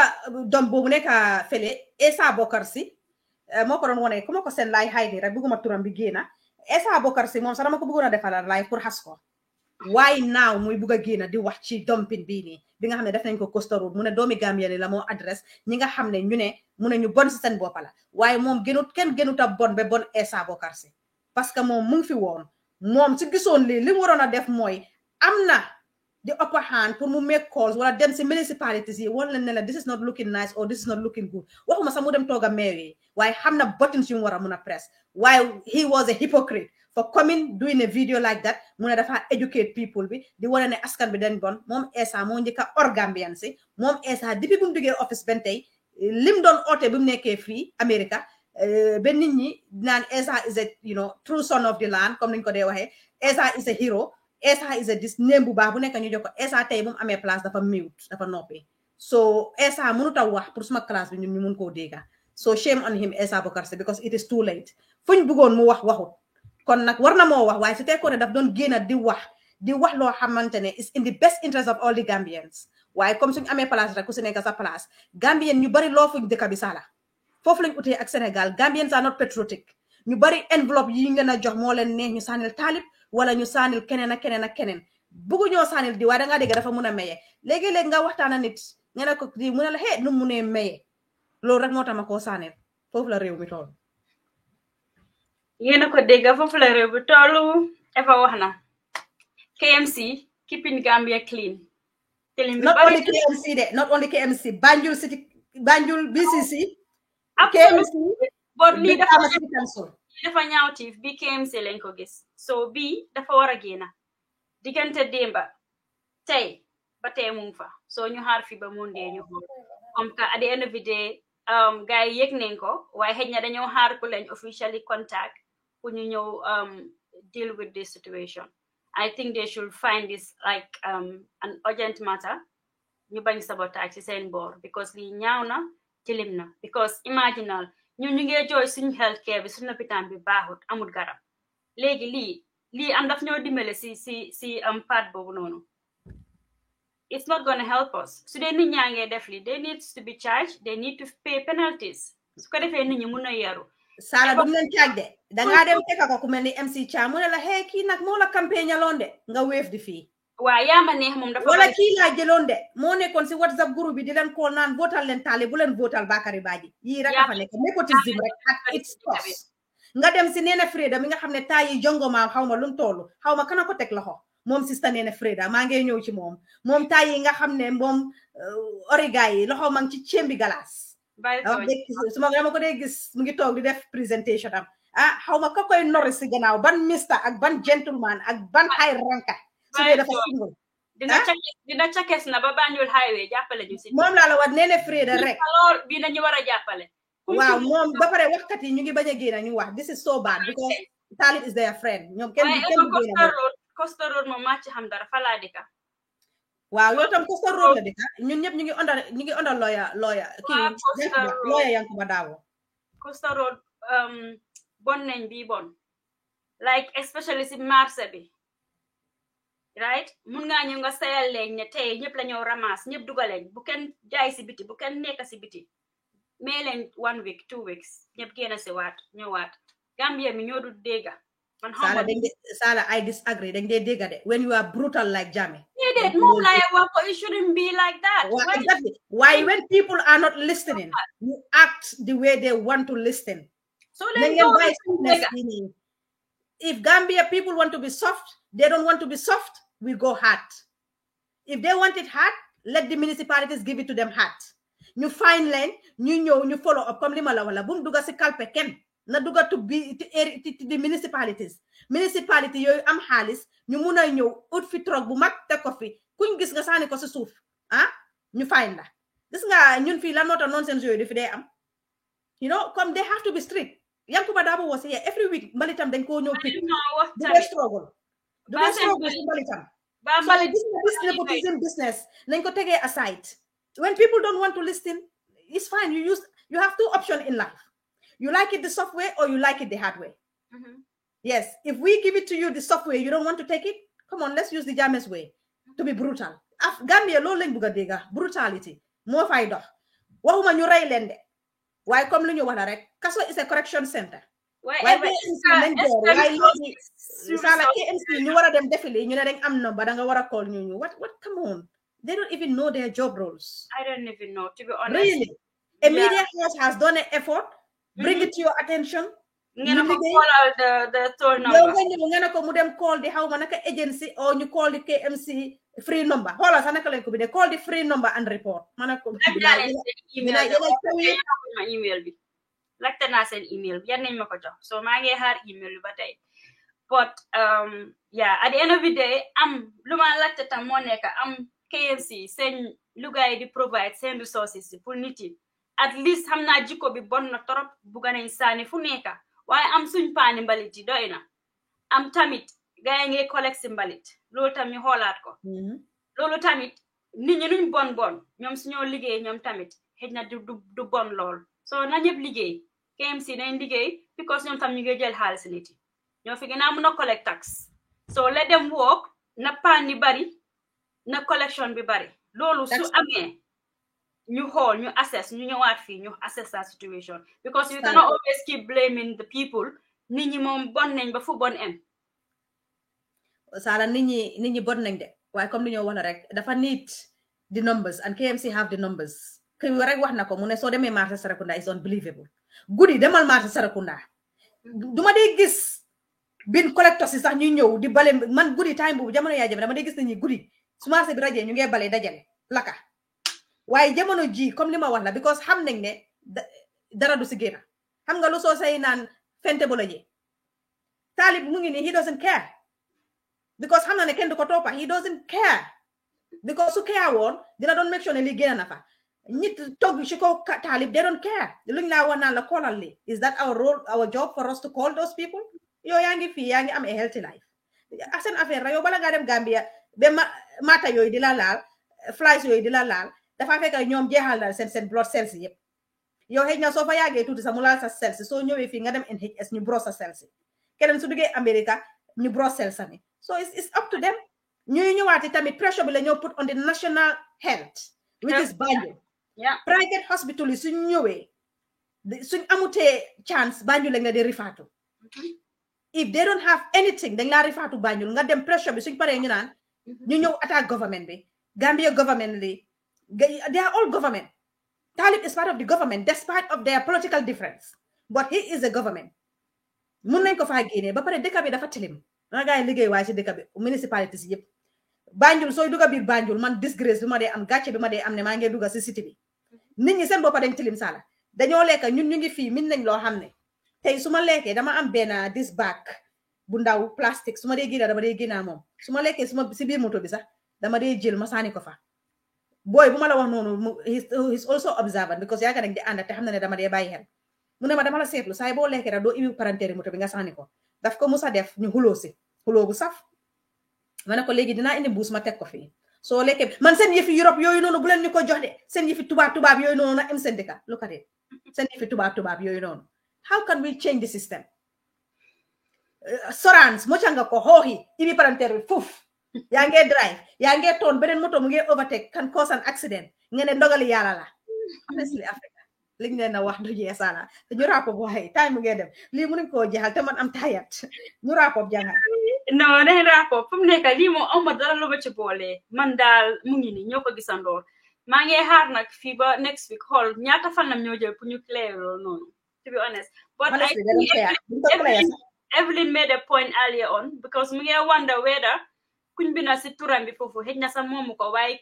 ñu dee saani ñu dee dem saani fu nekk parce que da leen dee fay xam nga borom mbaami saleti mbaam yeeg borom puus yeeg ñëpp ay def private business si mbalit project bi ñoom si mbalit project bi la ngay bokk foog naa de war nañoo lijjanti mbalit project boobu noonu so you don't know mun naa am moo ko moom o moom dafa fay ñu dem saanel ko waaye tamit how credible is this yow óor na la ñuy jox borom mbaami saleti sax ñu dem saani ji do they even have a license or an ID card from the council to say that they are certified or they are credible yo xamuloo fan la kooku di ko saani je yo do you even care yo borom kër joxe nga ñu saani sa mbalit but you don't care nga bëgg sa kër rek sala nañ tëj level bi nga wax ni nañ njëkk a upgrade the brains and the mindset license lan ega ngong si stage boobu one stage at a time please ega ngong si stage in license boobu one stage I would like to know fan la sama mbalit di dem exactly like ko fan la sama mbalit di dem wow why one stage at a time ke fele mu ngi ni KMC has a lot so demee tey Ibo Town nit ñaa ngi sangu ndox baa ngee daw si mbedd bi mu ngi disturb beneen neighbor bi nga dem KMC ñu la mënuñ si dara really conflict mu ngi am between neighbors dëkkandoor ñu gën a ñu xee ma ne yaa ngi gas sa sangu bi sa sebeni yëpp ñu ngi ñëw suma kër ñu xee ñu xuloo ñu jamante kii mu tëddal lopitaan KMC ñu ngi toog because seen responsibility la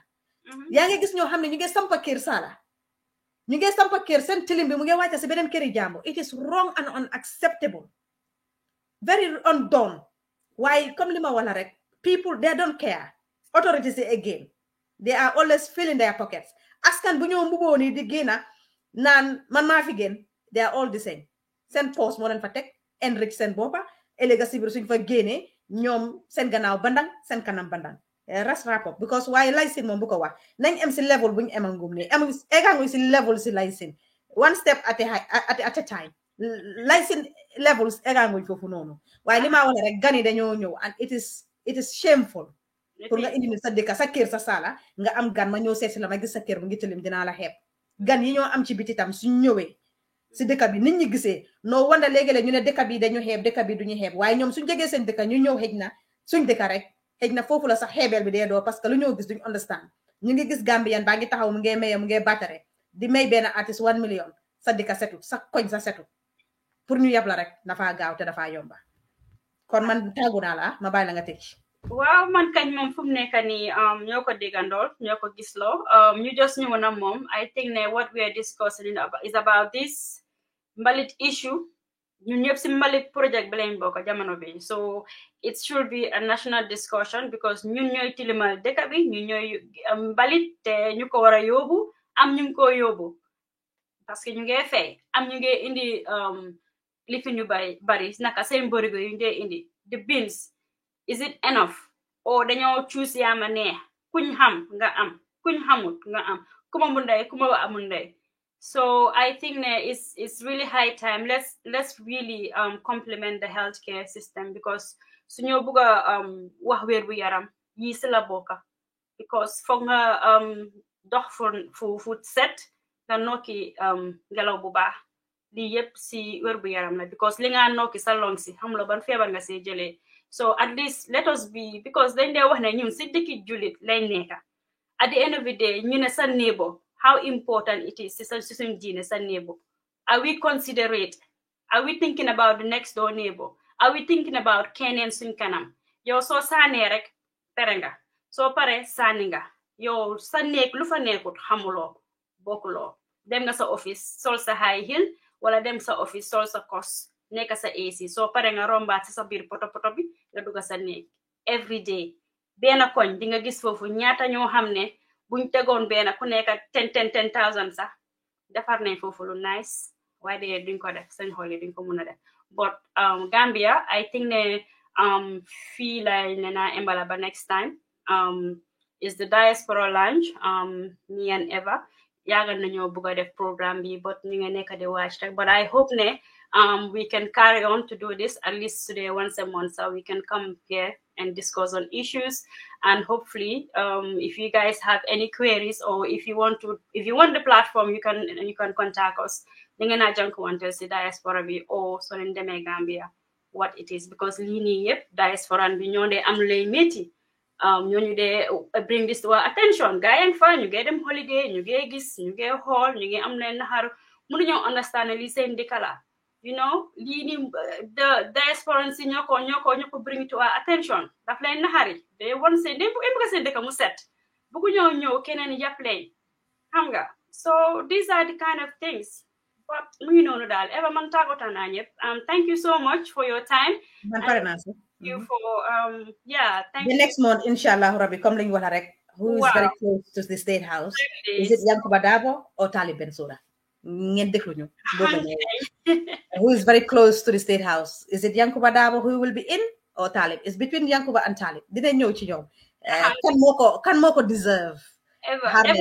Eva bu ko laal kan moo ko deserve dina ñëw ak yeneen yoo xam ne diaspora bi bàyyi leen waaw no ak ñi xam ne si la bokka you know ak yéen ñi nga xam ne loolu na jànkuwanteel ferry système bi mënuñoo wax moom saale nawet tamit is another issue xëy na next month dinañ ko indi nawet tamit wax dëgg ne yàlla yàpp nañ askan bi yàpp nañ ñi daal dañ yàpp askan bi daal askan bi leen teg jox leen millions yi ñooñu lañ gën a yàpp nga dem barki démba gaamoo mu ngi am soo gisee ferry bi benn ferry rek a daw ana Gambia Ports Authority seen management bi it's all down to management level sala good night ñu fa naan jaar may la bi suñ cash power bi dañ jëna cash power 24 hours less than 24 hours si office bi ci dañoo mu dem nawek mu ne ko da ngay am leakage ana courant buy leakage mu ne la lu tax bindu leen story bi courant leakage waaw mu ne xam naa leakage lay am xulosee ci demet ba ci demet moom dafa bëgg a explode 24 dañ jëna cash power I think it was what $700 how much thousand te ñu ngi tëj day bi yëpp next day ñu dem office jeex na takk ñu dem ak complain ñu ne dañ am mu ne day am leakage suñ cash power bi leakage la am ana cash power fan moo dee leak di ban high school la wàccee su ko defee principal bi ñu suul ko ba pare xaalis bu mu fay yëpp ñu delloo ko just like that they take leakage ak courant waaw mun naa ne nag leakage mun na moo am xëy na ñu wax expert si courant bi kon good night Jangha we've been on air for 2 hours 32 minutes jërëjëf ñuy jéggalu nag ci xabaabal bi lu mun ta ñàkka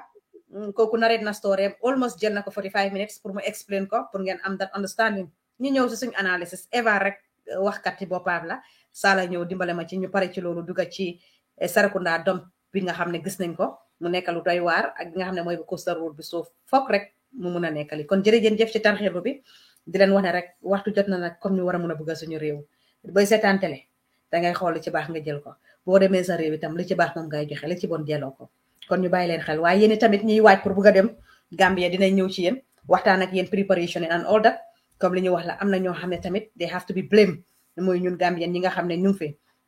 Sala li tax suma jëkkër du ma dee gunge airport xam nga lu xew dama daan dem airport yow gis nga ma sax gunge woon ma jël bagage yëpp jóor leen su ma demee kilo si bari because yaa ngi koo wéy kilo si bari bala maa egga si dex bi naa make sure ne at least am naa su dee 32 la am naa at least 31.5 waaw ñun africain itam ba tey si lack of civilized ba tey rek su ma jëkkër mu ne ma ne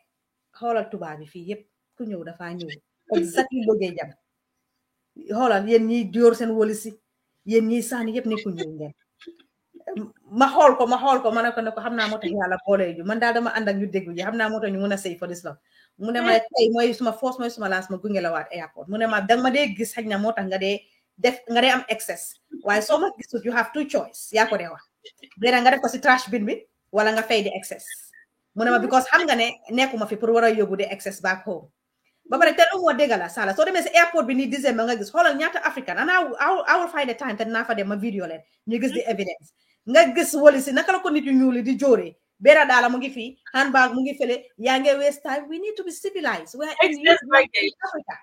and also let us make the job of others to be easy ba pare Sala ñu ngi doon wax tey ci mbiri li itinerary bi tamit nañ ko dee read ñu xam ñaata kilos lañ am ñu avoid confrontation Gambien ñun tam duñ dee bëgg a read so ñu make life easier pour ñi nga xam ne ñu ngay liggéeyal Air Sénégal ñu ngay liggéeyal SN Brussels ñu ngay liggéeyal other airline companies yi itinerary bi léegi-léegi nga egg nga ñëw mu ne la can you check your itinerary you only have 1 kilo nga ne ko no that is pay for 2 bags no my handbag no Sala dama di mer si airport bi why you talking to me like that why you this yàlla bu sa anglais mel ni bu Eva bi bi juutu bi cross no I want to be supervisor now you're wasting people time my angry customers res prefer you kick sa naaf si xam naa maa si hadi rek mu affaire yi tàkka nag na ko wooy so Sala ay leen la ñu jógee di dem holiday we need to respect ourselves nga depuis mo suma jëkkër waxee loolu suma kilo si kër bi laa ko dee mesoyee ma amee 23 22 lay am man bu ma doon ñëpp si jógee koo Banjul jàng bi daf ma xool sa si dex bi SN Bruxelles mu ne ma Mrs Bojang mu ne ma ne sa kilo si bari wuñ de sa bag bi feesul xanaa jënduloo dara ma ne ko kay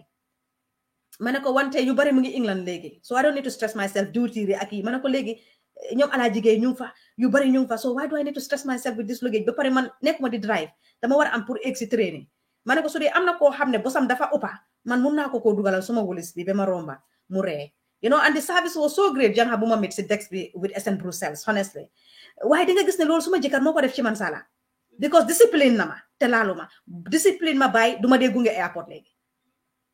mu ne ma di try to be independent so man léegi su ma yóbboo excess xam naa ne benn ma saani ko wala ma fay te bëgguma fay te bëgguma koo saani so moo tax dama ko réguler si kër bi waaye dañoo dem si airport bi handbag fele jean string fele bodays fele paat fele yaa ngi dis you know airport bi yëpp a ngi tasaaroo nañ leen dee bàyyi loolu xel tamit ñu jox tamit airport workers yi seen aha ak seen yelef ak respect bi benn tey Sala loolu bëggoon naa koo indi waaye ma ne rek ma yokk ko si pour ñu bàyyi xel nañ leen dee pack Fredin is there dañ ko plan December la dama bëgg a dem Fredal sa yëpp mu dem soo bëggee jëndal 2 bags jëndal 2 bags waaye read leen di itinerary bala ngeen a dem sa airport bi naan ko ma ne I said this why are you doing me this hey you ma ne bi ak bi du dee jeex so waaw ma ne after soo ñëwee nga read ko nga calm down nga am ku ñëw mu calm down mu ne la look at your itinerary sa receipt baa ngi ni sandi wane na ne you only paid for 1 bag and this handbag léegi dañ ko dee dugal foofu soo demee sax Sala ba pare am na ñoo xam ne Africans non ñun duñ ceeñ waay dangaa gis Sala musóor bi nga def nii di nga fa def ñetti top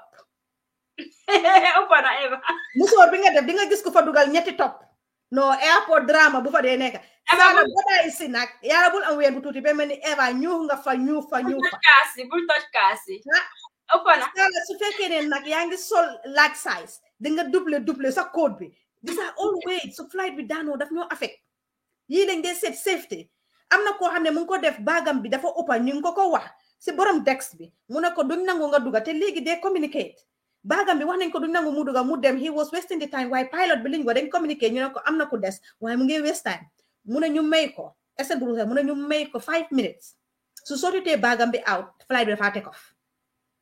so mu ngi communicate kooku mu ngi koo dégga waaye kooku dafa waste time nit ñi ba dañ ko fa bàyyi xam nga kooku tey du mun a kaas du mun a ñëw si ñun ne waaw SN Bruxelles luñ ma def because chances has been given so ñun tam nañ apply a degree of civilization Sala di nga àndaat tubaab airport dinañu xoola ba ne waaye man bu ma amee woon caabi yi rab yi dinañ ñibbi Africa suñu wali si la ñoo jóor foofu doo xam looy wàññi doo xam looy yóbbu you know that ne you are going December pagal sa bagage si Fredal nga civilize nga dem ñoom sax dañ la dee respect sa kilo yi suñu nekkee exactly kilo wala mu nekk less waaw ñu jox la sa passeport night ñu xool la semaine la have a safe journey nga respect sa boppa ñoom itam seen liggéey make it easy yow tam sa life make it easier waaye am na ñoo xam ne tamit they are very very stressful travelers Sala kon li laa si bëggoon a yokk rek ma ne du ñàkk foog ma yokk ko fa waaye dog ko ñu dugal ko TikTok ñu fanaan jaama problem. Thank you so much guys for watching.